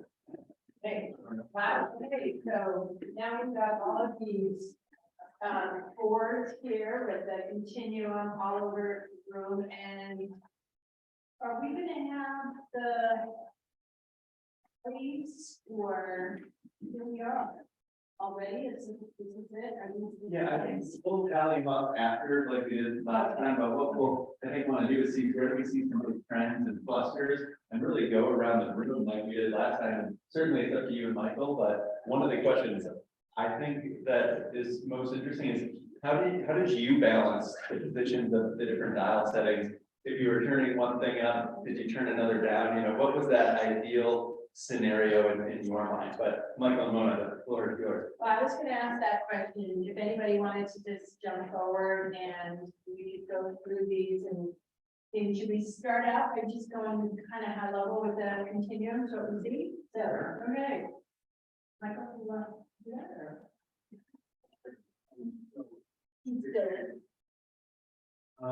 Could you put that one in the middle of the room so we can see it? Well, we'll start right here. So here's the first one, this is a continuum. Yeah, put it in the room and so, can you bring that cap up and I'm gonna be kind of light to your back. Wow, cool. Sorry, I missed that, Miles, if you want me to flip screens.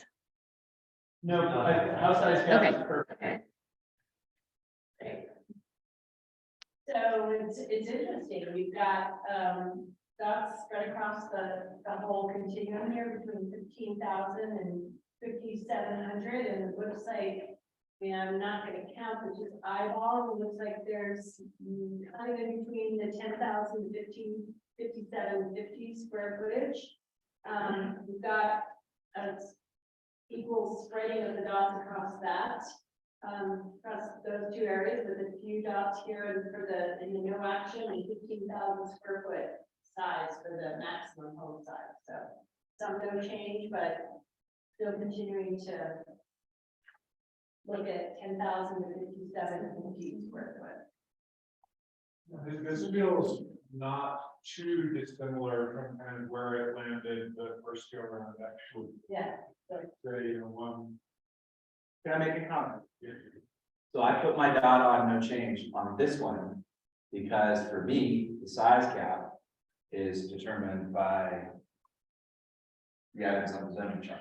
And I think that goes to the question that Miles was asking. There's a lot of different ways to sort of turn the dials, and that may be through floor area ratio or location based or some of the other GMQS TDR. So for example, I put a sticky up here, like one idea that I kind of like is the cap, the house size cap is the lesser of, right, the floor area ratio, the location based overlay, or the copper score.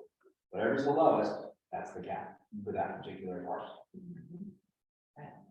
Yeah, and that could be, we have to start thinking about how are we gonna start getting to some recommendations here or something, so that could be. One more thing on the house, I kind of found myself in that same boat, pushing further to the left for two reasons. Both for that reason, and the more you guys have heard me talk about what how wonderful I think TDRs have been for Valley. The further you go, the less effective the TDR. Interesting. So I had kind of a slightly different approach from what Ryan described, which is I kind of synced up my maximum home size choice with where I landed on the location based overlay. So because there's a maximum in there, and there's a maximum here, and I look to sort of align those choices. So the two would actually align. Yeah, there's a max here at 10,750, there's a max here at 10,750. I went a little bit more to the right of both of those, but yeah. That's how I did it. Same, Yeah, that's thinking. me too. Okay. So, all right, so we've got, if we just keep looking at some of these, the zoning, we've got the floor, the location based overlay. And it looks like this kind of starts in the middle or actually starts a little bit past the no action and then moves more towards significant change there. So, yeah, that's where we can start to get some house size without just putting a maximum house size. You can start getting some of your house size with these, using these tools, the zoning tools. We've been noting the zoning tools. You know, I'm gonna make a suggestion here, just because like there's a lot to see and discuss, and to sort of describe what we're seeing, looking at it just only for a few moments is maybe hard. Everybody made choices for reasons, so maybe we can just do it around the horn, and you can just point out, like Ryan did, hey, here's how I rationalize some of my choices, or maybe we'll see some different approaches.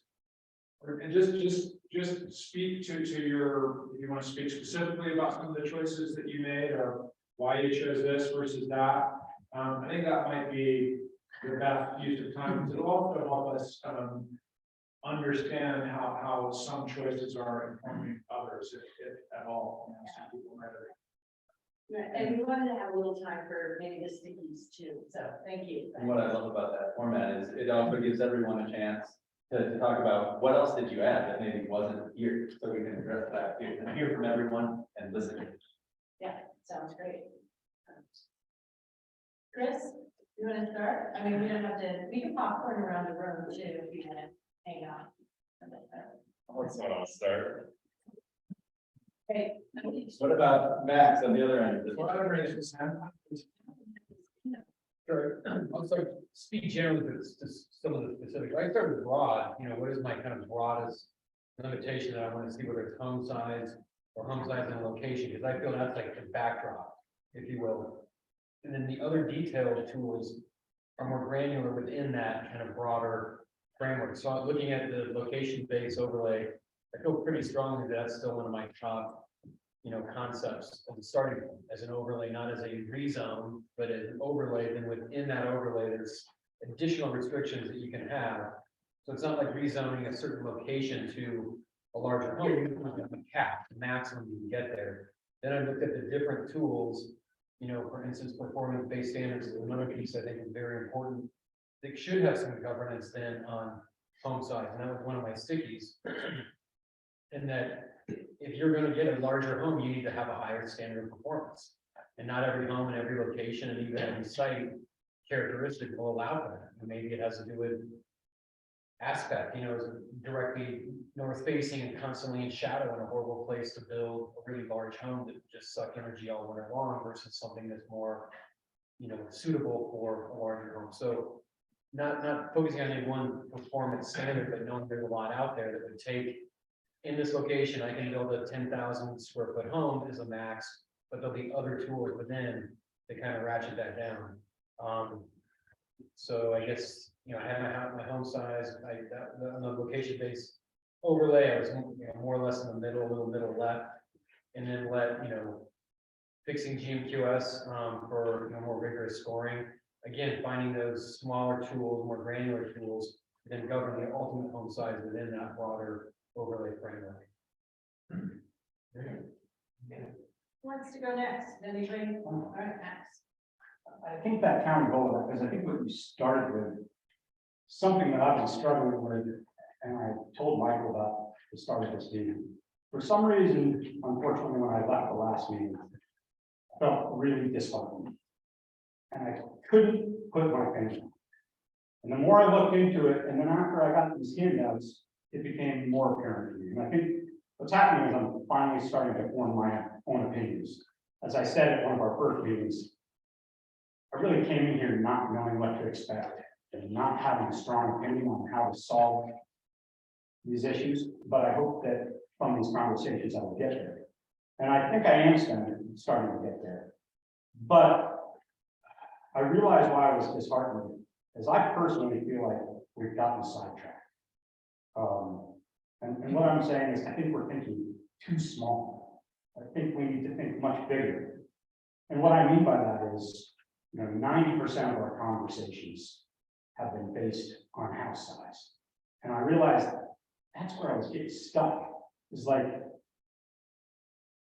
you know, I think, let's face it, the reason a lot of us came into this is, as a community, as a planet, we're kind of drowning in these effects of climate change, right? And I'm very concerned about it, especially with my profession. And after all these discussions, seeing that everybody thinks that the greatest lever is square footage, I gotta admit, it doesn't make any sense to me. And the reason it doesn't is I don't see square footage making anywhere near the impact that we need to make. You know, we're talking about reducing a portion of square footage of the future development. We're drowning right now, right? So to keep using analogies, you know, if we're going to do that, we're slightly starting to slow the flow of water that's drowning us right now. You need to empty the pool, right? And I don't feel like square footage does that. I really don't. And that's why I think I'm frustrated, because I think the only way we can empty the pool is with performance standards. We need to start cutting back the energy that's getting used. I am not here to tell you that we shouldn't reduce house size. I think that's a great conversation, but I actually think it's somewhat of an aside. I think it's an extremely important aside, especially considering the numbers that we see and how much impact we can have for the future. But we can't think about the future builds until we start emptying this pool. I mean, I don't know, you guys tell me if I'm crazy, but I just feel like we've got to get to this point where we do something. And I think, look at this, we have not discussed performance standards in any way, shape, or form as far as I'm concerned. And look how important it already is there. I think if we start discussing that more, start talking about, I mean, look what we can do with electrification, just like what Brian's talking about, right? We've got to get away from natural gas. We've got to get away from propane. Those are way bigger issues for us. Well, definitely. They're going to cut these greenhouse gas emissions incredibly, right? So, sorry, I'm going off on a little soliloquy here, but I feel pretty strongly about this. Once I did that, I wanted to kind of simplify my thoughts and get back to the core of why we're here, right? So our directive from the DOCC, as we keep coming back here, and the chief one that said is to meet our climate action goals, right? I mean, that goes on to say sustainability and all this stuff, which is big, but that's what it starts with, is to meet our climate action goals. Their climate action goals start with reduce the greenhouse gas emissions by 90%. Is reducing the house size going to do more than get us a step further? Do we need to take that step? We need to take everyone. But I believe performance standards is going to be our key. And I believe the way that we have to do that is to get away from natural gas and propane. Number one. And communities all around the world are starting to do that. The city just did that the other day. We really need to start looking into, you know, ground source heat pump, air and water source heat pump. The technologies for all these things are going crazy. And if Holy Cross can really do the things that Brian promised me, and Brian, I'd really like to know more about how that is. Is this a corporate deal where there's a lot of trade-offs that we need to look more thoroughly into? And we can get into the weeds of that. I believe that it's not. That's our thing here. Look at the numbers that he just pointed out right there. If we can electrify things, I mean, we just saw them. It's incredible. This is where we change work, right? I'm sorry, but square footage is a great thing to put in the paper, but it's not changing our world. And like I said, I'm not against it. Although I do feel that there's more to that conversation with square footage, because I think there's some trade-offs with TDR. Like I say, I think there's been incredible things that have been done with TDRs. And if you understand my rationale, if we go too far on that side, TDRs have no more bite to them. And we can't conserve the land that way. So sorry, I'll wrap up. I think that we need to really be big on outdoor uses too. I've said that before. These pools and this snow, if you saw how much use this was really putting forth, that's a lot of the reason these big homes are having problems. And I get it. There are some dangers to not having snow melt. But I'll be honest, every time I go to snowmass, I cringe. Right? You know how much energy is being wasted on, and I have no solution for it. But compared to the things that we're talking about, that snow melt way it's ridiculous. And then I think the other big thing that we need to talk about, and Blake has brought it up a couple of times, is the only other way that we have to drain this pool that I'm talking about is we've got this huge amount of existing stuff, right? If we need to drop these greenhouse gases that much, we have to deal with the existing stock. And I think more than just in development, you know, so if somebody comes in for a redevelopment, we have a certain way to do that. But think of the ways that CORE has done it in the past. There's matching grants and stuff. We need to get more solar on top of more existing houses, even if they're not doing a redevelopment. We need to incentivize ways to electrify these homes as well. Sorry to be on the soapbox, but it's really had me a little, not a little, severely discouraged for the last several weeks, that I don't think we're doing enough. I don't think we're thinking big enough.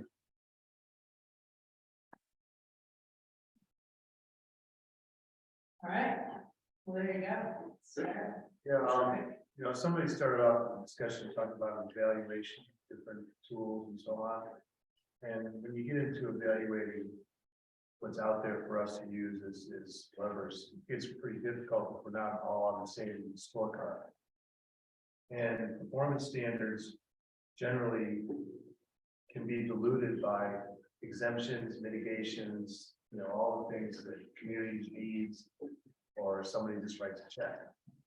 And I think that house cap is one area where you can say, through Glenn's program and through the future land use mapping kind of approach, you can say, here's our cap. And that's it. That doesn't get negotiated.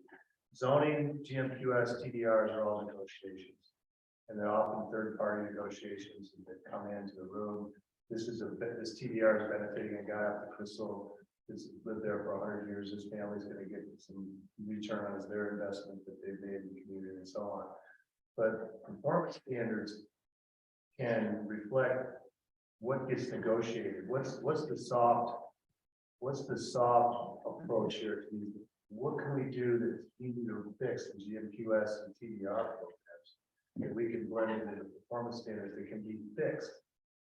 And you can have 10 people scoring something, and if they don't have the same scorecard, you're going to get 10 different responses. So I think your point is well made, because the process of evaluating that happens at the county commissioner level is just imagine how many different ways they have to approach one outcome and how many different paths they can take. And every time it seems like every time we mitigate something, the advantage is to the applicant and the disadvantage may be to the community. Well, I think we just need to learn how to better regulate. I guess what I'm trying to say is, even if we turn the square footage dial up to 11, spine cap reference, it only gets us this much closer to our goal. But you also made the point that the bigger picture that we look at, the other levers we have, that they can have more fixed standards and not as much flexibility and during the negotiations, it can go on for 2 or 3 and 4 and 5 years. And it's just, pay to play.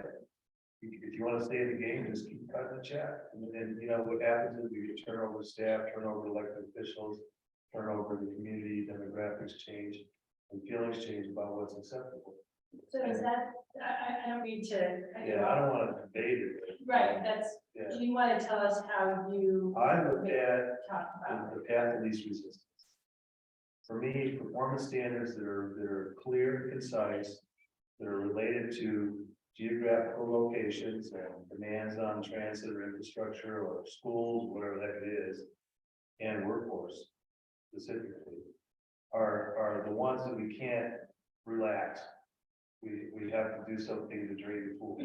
The other stuff that comes into play, zoning, I don't know how many times the zoning has changed in the Mid Valley and different parcels through negotiation. Somebody comes in as zone C2 and they say, well, we want more density, well, you give us a different zone district. So we create one. And that's fine if it's got the community benefit attached to it. But if you're constantly renegotiating and negotiating, all these things through these different processes for who knows what years, it tends to not solve the bigger problem you're talking about. Pick a couple of things that specifically say, in this location, 5750 is acceptable, 15,000 is not. Period. And then if you want to adjust in between there, you've got these other 3 things you can do, but they have to have some parameters too. It's too open-ended. And it always goes to the guy who, there's speculative development, and then there's development that's better for the community. And we basically started looking at spec development, not a desirable outcome. Even though we get it, right? So that's, I mean, I'm kind of on the same page with that, it's just, you know. Even with all the GMQS and all these things that we have in place, for instance, I was thinking of the movie Back to the Future, you know, since the '70s. What have been the advantages and what's been where we kind of dropped the ball? I think, you know, that clears my mind up pretty quickly. Okay, great, thank you.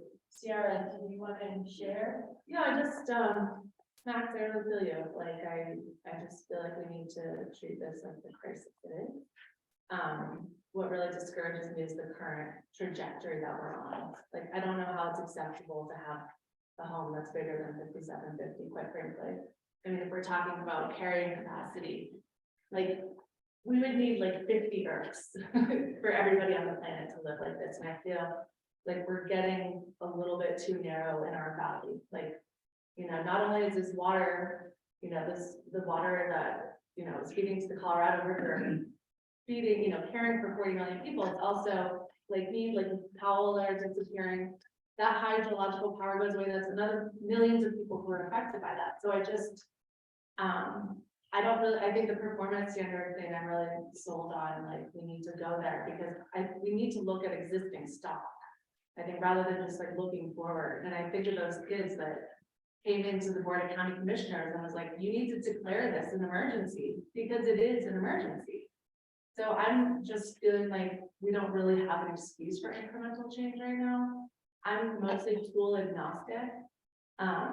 I just like want to do anything we can because I think this county, I think we should lead by example. We should be enlisting the other counties. We should be enlisting the community and raising awareness to everybody here, you know, about where we want to go. And what I would really hope we could bring into this conversation is a little bit more science, you know, science-based targets and, you know, how the hydrological cycle is directly linked to the climate cycle. Like I'm concerned that we're a little bit limited in our thinking. And would like to, you know, draw in more on what the Inflation Reduction Act, like what are some opportunities there, or, you know, globally, the Paris Climate Accord, like what are these bigger metrics that we should be syncing with? Because I think when we kind of zoom out a little, we're gonna see that we're kind of living on an island right now, like in a bubble. This is not a reflection of the rest of the world. So, I too feel like we need to be bold. And so pretty much on every one of these, I said significant change. I don't really care how we get there, but I'm really hoping that we can synthesize some of the science and make sure that we're operating from a shared sense of like how all these things are interconnected as well. How about maybe just a response to that / question for the group? One of the things that we talked about wanting to produce as part of this sort of, you know, impacts charting is sort of like looking at a timeline. And what you're all making me think is that maybe an impact measure should be sort of the immediate term to medium term to longer term impact that we would see if we pull this money.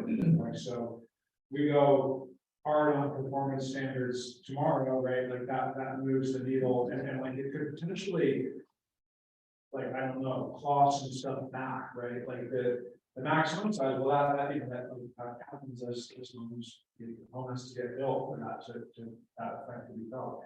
Anyway, I wonder if we've talked about this sort of like, okay, if we do this, what happens in the timeline? And part of it is sort of looking at what Holy Cross is doing to say, okay, these numbers, like if we did nothing, these numbers would move, right?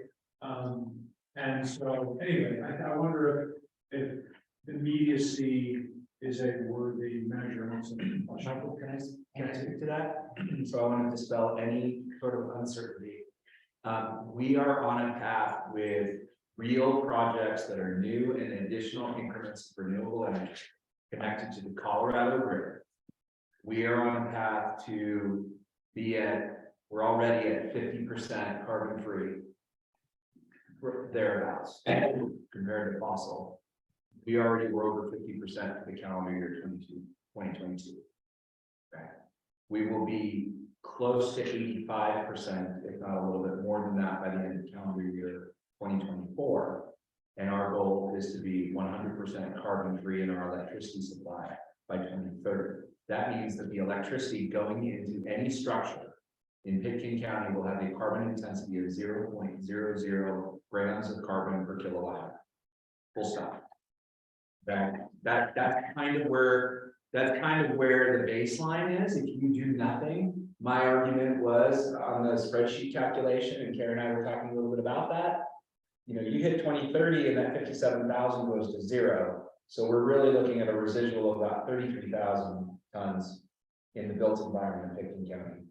And then the question is, do you take 90% of that, which I would argue you do? And so your nut is still big, and you still need pretty aggressive performance standards and everything under the sun. And to Sierra's point, I'm pretty sure we could calculate all of that with building models and NREL and this kind of stuff. But I think that what this group is struggling with is like, what is that first step? And so, you know, just to commandeer the microphone for 30 seconds. So you heard my approach to zoning, right? And it's a lesser of these three things. And I really like the creativity that Randy and others have shown in getting us to that point. I'm going to also roll some grenades into the room. And I think that if you start with performance standards for all structures, regardless of size, or at a minimum of the best available international code or national code for whatever it is, and here I'm thinking energy, water, and waste. Okay. And that's the minimum that everybody up to the threshold needs to meet, right? And I saw your scratches here, Chris. And I'm going to go one step further and say, and at the cap, the code is zero of whatever it is, net zero energy, net zero waste, net zero water. Then as you're approaching the cap, you're getting a sliding scale of tighter and tighter and tighter requirements. The value of doing that is that we have shown the data, Cindy, et cetera, that it's the bigger homes that are the more impactful, and we're tightening the standards as we get bigger. So we're actually applying tighter measures as the thing we're trying to get rid of is more egregious. And so that allows us to basically have performance standards that are, to the comments that were made over here a moment ago, I think Rick, you were the one that made it. It's pretty objective. You either hit the target or you don't. And it's not, I write a check and it's a win game and I draw things out. It is what it is. And you still need a TDR to add the extra square foot, but by adding the extra square foot, you're tightening the performance standards. And my view is if you meet the if you have the TDR and you meet the performance standards, then you get to go. Full stop. And you don't need to have a convoluted, potentially gameable GMQS process. And I know that that might be heresy to some of you, but in reality, if we have really tight performance standards that we can stand behind, then what more are we asking for? Yes, there's potential mitigation fees and other things, and I get that. But at least at first blush, that's how I approached all of this, which is why you'll see my dot there above the line on performance standards, because I couldn't answer the question. It was all of the above. And it's based on tighter standards for bigger structures, right? Full stop. And my view is eventually over time, those minimum standards, as they approach zero, we get everybody to net zero and we've achieved our carbon goals, as well as our water goals and our various goals. Brian, can I ask you two more quick follow-up questions with regards to whole cost? Grid capacity, do we have to start worrying about that at all? If we're trying to electrify everything, existing stock, new homes, where are we going to do a grid capacity issue? So I'll give you the same answer that I gave earlier today to Eagle County, who asked the same question, and that is, with enough notice, we can build the grid capacity to support whatever's coming next. And you're welcome to come and visit us if you want more information on this. We're able to do things to avoid lumping all the capacity on top of one another now, so that it's not a, you have more load, we have to have more capacity. There are ways in which, through price incentives and controls and self-consumption and all of that, that we can actually minimize the amount of grid build that we need. And I'll just remind you, as a not-for-profit, we don't make money on building bigger stuff. We actually serve you better when we don't build. So this is why we have a community energy systems program now, where we have people going out to planning and zoning applications and builders and HOAs and subdivisions, saying, please consult with us early and often, and we can actually help you do everything that you want to do without having to overbuild the grid. Because it's better for you, it's better for us, and it's better for everybody. Second and last question, and I'll shut up, is individual solar arrays. I know there's been caps on those based on your use. I know there's a certain amount per year that you guys receive. Is there any chance that that will change if you start really pressuring putting solar on more individual houses? So I know that's limited to some extent for you. It is limited to some extent, and the reason why is because right now, the way in which our rate structure is set up is we're basically paying you in order to take delivery of the solar in addition to the solar itself. So it'd be a little bit like the ATM paying you to get the money out of the ATM. And that's not really fair, because people who are engaged in full net metering right now don't pay anything for the use of the grid effectively as their battery. And that might have been fine when we were trying to kickstart a nascent industry. And I applaud all of you who have gone first and done that, and we want to honor that. And so we're not going to mess with that. But I think at some point we're getting to a point where we need to be agnostic as to whether it's grid solar, community solar, rooftop solar. And honestly, there are going to be times a day where we honestly don't need any more solar because everybody's cranking. So hence our emphasis on battery storage, on smart buildings that can actually consume the solar when it's generated, so that it never comes onto the grid. It's a different conversation that we need to engage this community in. And when we talk about net zero and building standards, that's the kind of place where I think we need to get more sophisticated as to, like, at some point. It's kind of mostly a rate structure question. Yeah, and coming attractions, we think we have a solution that works for everybody. And we're gonna be talking about it probably very much. Sorry to sidetrack, but I thought those were really important aspects. On the other rural electric cooperatives in the state, watching what you're doing, are you making an impression on them? They're watching what we're doing and they're actually actively stealing it, which we allow them to. And it's not just the state, it's the country. Okay. Which we're very proud of here. I hope you are too. I am. We got a couple online. Yeah, so Nick, I think you had your hand up and then Forrest, Nick. Yeah, so Nick. Yeah, thank you. So I would just like to second what Brian was saying about house cap sizes and using the performance standards to mitigate that. I think I've said that a few times before. And that also reflects where my dots are. And I'm also concerned that if we weaken TDRs too much, it'll lose the effect that it has in preserving the rural areas. I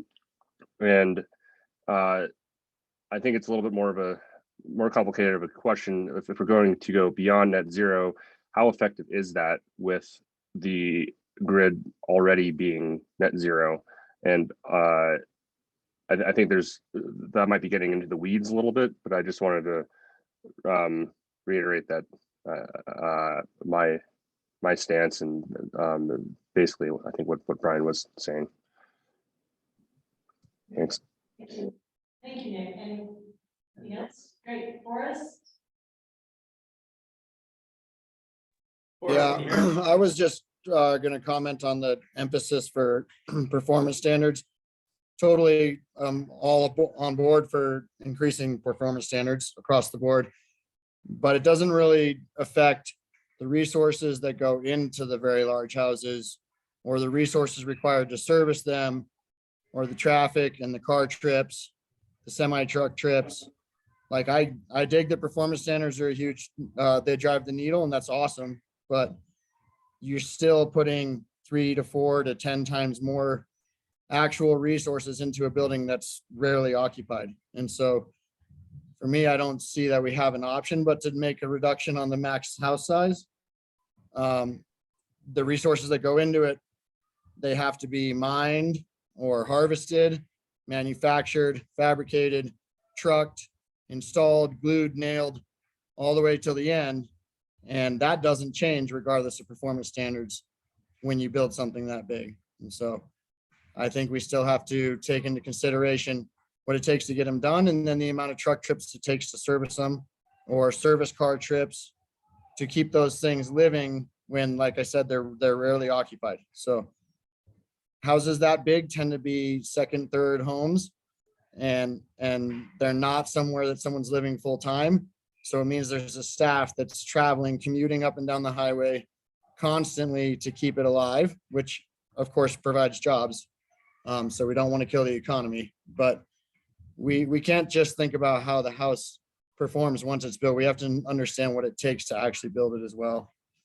And then I basically was pushing closer to the significant change on everything, just due to the environmental crisis that we're in, and the fact that we're all here together to make change.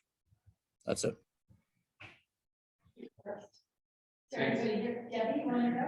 I'm the orange dots, in case anyone wants to know. Thanks, Forrest. Basically, I was gonna say the same thing as before, so I'll just go to my other topic, which was, I don't think we can abandon, the GMQS and the TDRs and stuff. I think we still need those to mitigate for, you know, siting and all the other things that are in the GMQS. Regarding TDRs, I think the biggest thing is, I'd love to see TDRs be like, you know, you're getting you're taking away 1,000 square foot cabin in rural and remote. Just make that 1,000 square foot go to the receiving site instead of 2,500. And also, I don't think TDRs should be something that exempts the development from going through the GMQS. So you get the TDRs to get bigger, you still have to go through the GMQS to mitigate for all the other stuff, you know, so the things so it's not a, oh, this keeps you from going through the GMQS, you still got to do it, you know, TDRs might allow you to get additional square footage. By making the TDRs less square footage, it continues to provide a market for them, because we can't, you know, have all these people who have TDRs or thinking they're gonna have TDRs. You know, by making them small, people are gonna want more.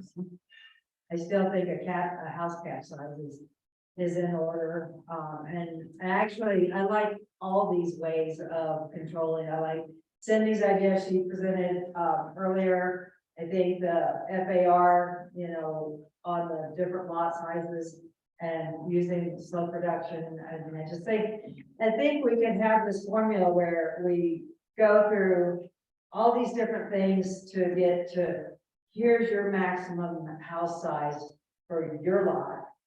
And then the TDRs and the GMQS is all about what you're gonna build, you know, and how you're gonna build. Performance standards, yeah, those are great. I think that's huge for that building and the energy it's going to use. But we need to incorporate what Forrest just said about how much resources and getting it there, and all the people going to build the house. And then, as I've witnessed, just the extreme amount of traffic that will come to a house, a huge house, just to take care of it on any given day. The construction site. We would love to have everybody, I mean, we talked about going around the room, we've kind of been popcorning around, we've only got about 6 minutes left, even though we need them until almost 6:30. And so I'm wondering if there's somebody who really wants to share with the group. We have some housekeeping stuff we need to take care of. So I don't like cutting off the conversation that we thought we were going to be able to have with everybody in the room, but in order to stay on track, we should probably do that. There's somebody who wants to share really quickly, and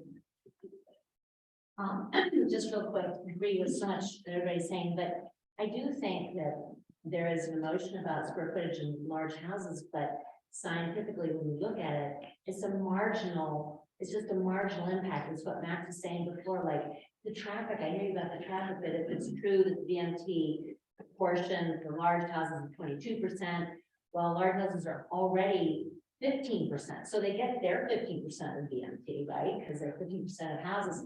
That's a 7% difference, you guys. It's not the large difference that we want to make, it's marginal. And so, and I also think that if a person who wants to buy a big house buys a 5750 instead, I guarantee you'll have just as much traffic, just fewer people in the car, because you're still gonna want everything taken care of. I live in a development with all 5750s, and the traffic is unbelievable, all the time, just fewer people in the car. Anyway, I think we're missing a large concept here, which is some sort of fee that we could extract to cover for the waste, for the many resources brought to build a bigger house. And that fee, in addition to the TDR, would then subsidize climate improvements, solar, media houses. I think we're just missing out on leveraging the economic value of extracting a very heavy fee in addition to the TDR to any house that wants to be big, dragging construction materials and demolishing it. And I don't know if that's possible, but that's a big economic opportunity to then improve. I have to say one thing, I don't think the guy would say you can buy your way into it anymore. You probably, I disagree entirely with that statement. House caps is the first step in my mind that has to be taken. The zoning is important. City's idea that the overlay makes so much sense. Keep the development in the urban growth boundary, eliminate trips, eliminate traffic, grass, all those kind of stuff. Incredibly important, but they're farther down in my mind than house size and zone. Yeah, I'll just go real quick. There was a lot covered, so I'm just trying to keep it short. I think like our goal is really to reduce energy or whatever our 2030 energy goals are. I mean, I think to get there, electrification of everyone's HVAC systems, you know, the existing stock, it's going to be expensive. And so we just should think like we're going to need some sort of funds to make this stuff happen. So.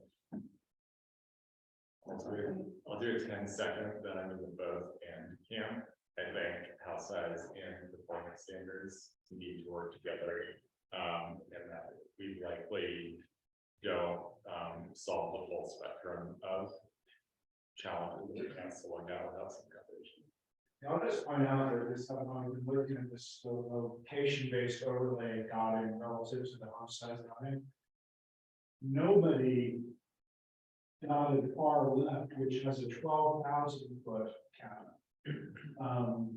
You know, I think Brian explained why in this case, but you know, you look at that one and there's a much greater comfort level it seems with reducing home size in that one than there is in the bundle. And people have said that they don't like the bundle, but I'm interested, like if anyone who's 15,000 here, but was willing to go, you know, what looks like maybe, you know, 11 farm, were you conscious that you were doing that?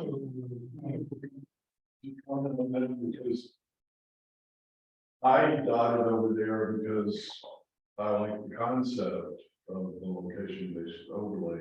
I didn't pay any attention to what was down below, obviously. So I obviously reversed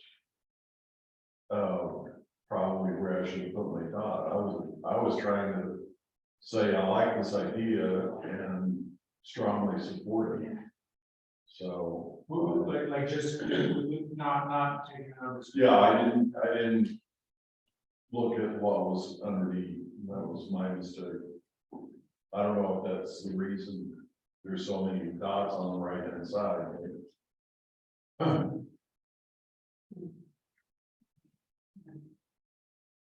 Anybody else? Well, I think this is a good example of maybe some homework, you know, that this was a lot to process and there were a lot of details and nuance here. So maybe a homework assignment you could ask of the committee is if you feel like your positions have changed or if you'd like to share more, send us your ideal scenario to the project team as a homework assignment. How would you build it? And that will really help us inform this. To Glenn's point, these things tend to take a life of their own, and we want to make sure that this is iterative. This is that initial dial setting, but send us your ideal scenario so that we can use that to calibrate the models that we're going to be building out. And I think we clearly heard from this group, we're going to be focusing on performance standards, and there's a need to go deeper on that, and thankfully, we're getting our data lined up, and that's what we have back to 15. So we're gonna use this input tonight to build out some of those models, send us your homework assignments. I want to talk with the team about actually documenting all of these post-it notes, because there's a lot more here than we expected, and we want to sort through this and do a shared document potentially, where you can add additional comments to that far right-hand side, because there's clearly a lot of good energy here that we need to factor in and not lose sight of. So we're going to be doing that as well. There's going to be a lot of work between now and our next meeting as we continue on our trajectory. We've got a few housekeeping items, but we also have one member of the public who has been very patiently listening. Fritz, Peter. And Fritz, I know the audio is a challenge online tonight, but we do have public comment period at the end of all of our meetings, and I think Emma can ask you to unmute if you have any public comments. We're going to ask you to keep it to 2 minutes maximum. But Fritz, thank you for your patience and thank you for your interest.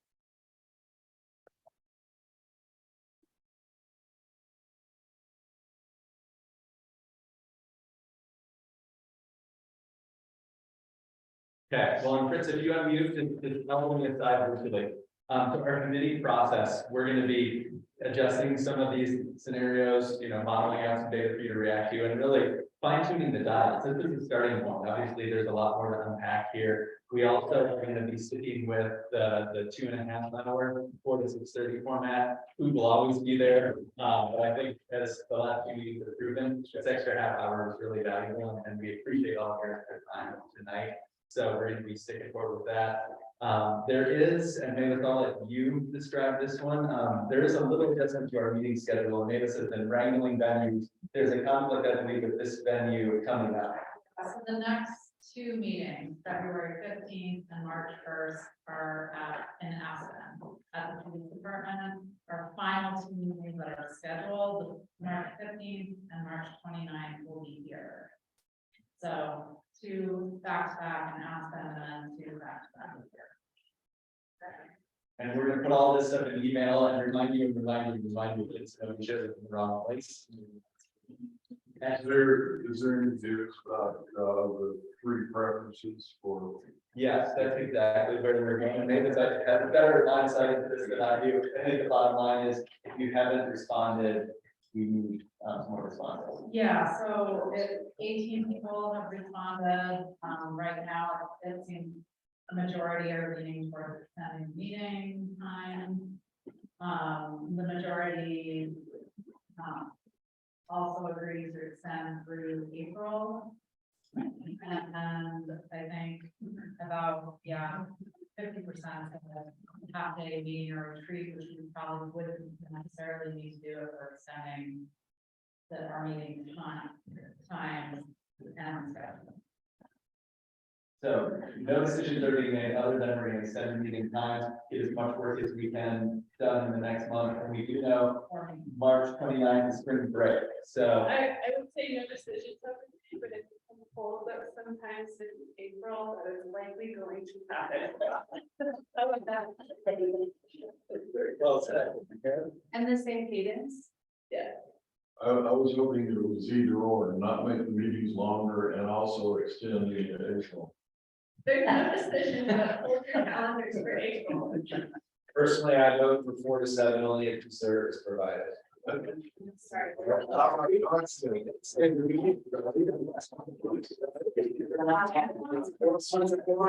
I say toxic. And it does look like, trust me, again, for 1 more minute, it does look like Fritz now has his hand up. Are we able to unmute Fritz?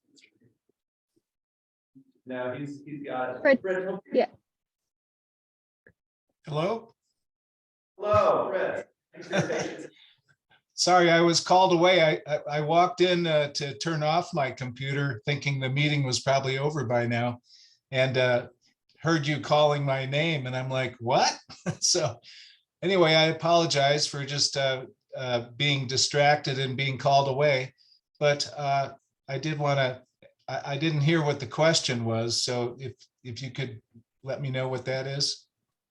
It's we do a public comment period at the end of every meeting, so we wanted to just thank you for your patience and interest in the process, and give you 2 minutes of open mic if you have any comments or public comment. Oh, okay. Well, my name is Fritz Diether, and I'm a local HERS rater. And so obviously I'm very interested in not so much on home size and things like that, but more on energy efficiency. And probably the next meeting is when I'll really want to chime in on, the impact of HERS ratings, what it's going to take to get to net zero, where we are right now from a HERS rater's perspective, and what I think really will have to be our largest area of emphasis if we're really going to meet our goals for 2030 and beyond. And so I'm planning to attend the next meeting in person because I think I'll be able to hear a lot more and offer a lot more as well. Fritz, thank you so much for your patience and your interest, and we will be at Aspen Police Department next time. We are adjusting our meeting schedule a bit, and it's gonna be cozy in there, but there will be food, and we are gonna be going until 6:30 again. So thank you, and committee, thank you all. I'll toss it over to Michael and Mona to adjourn us. Yeah, thanks, everybody. Thank you all. Thank you for comments and your participation. So.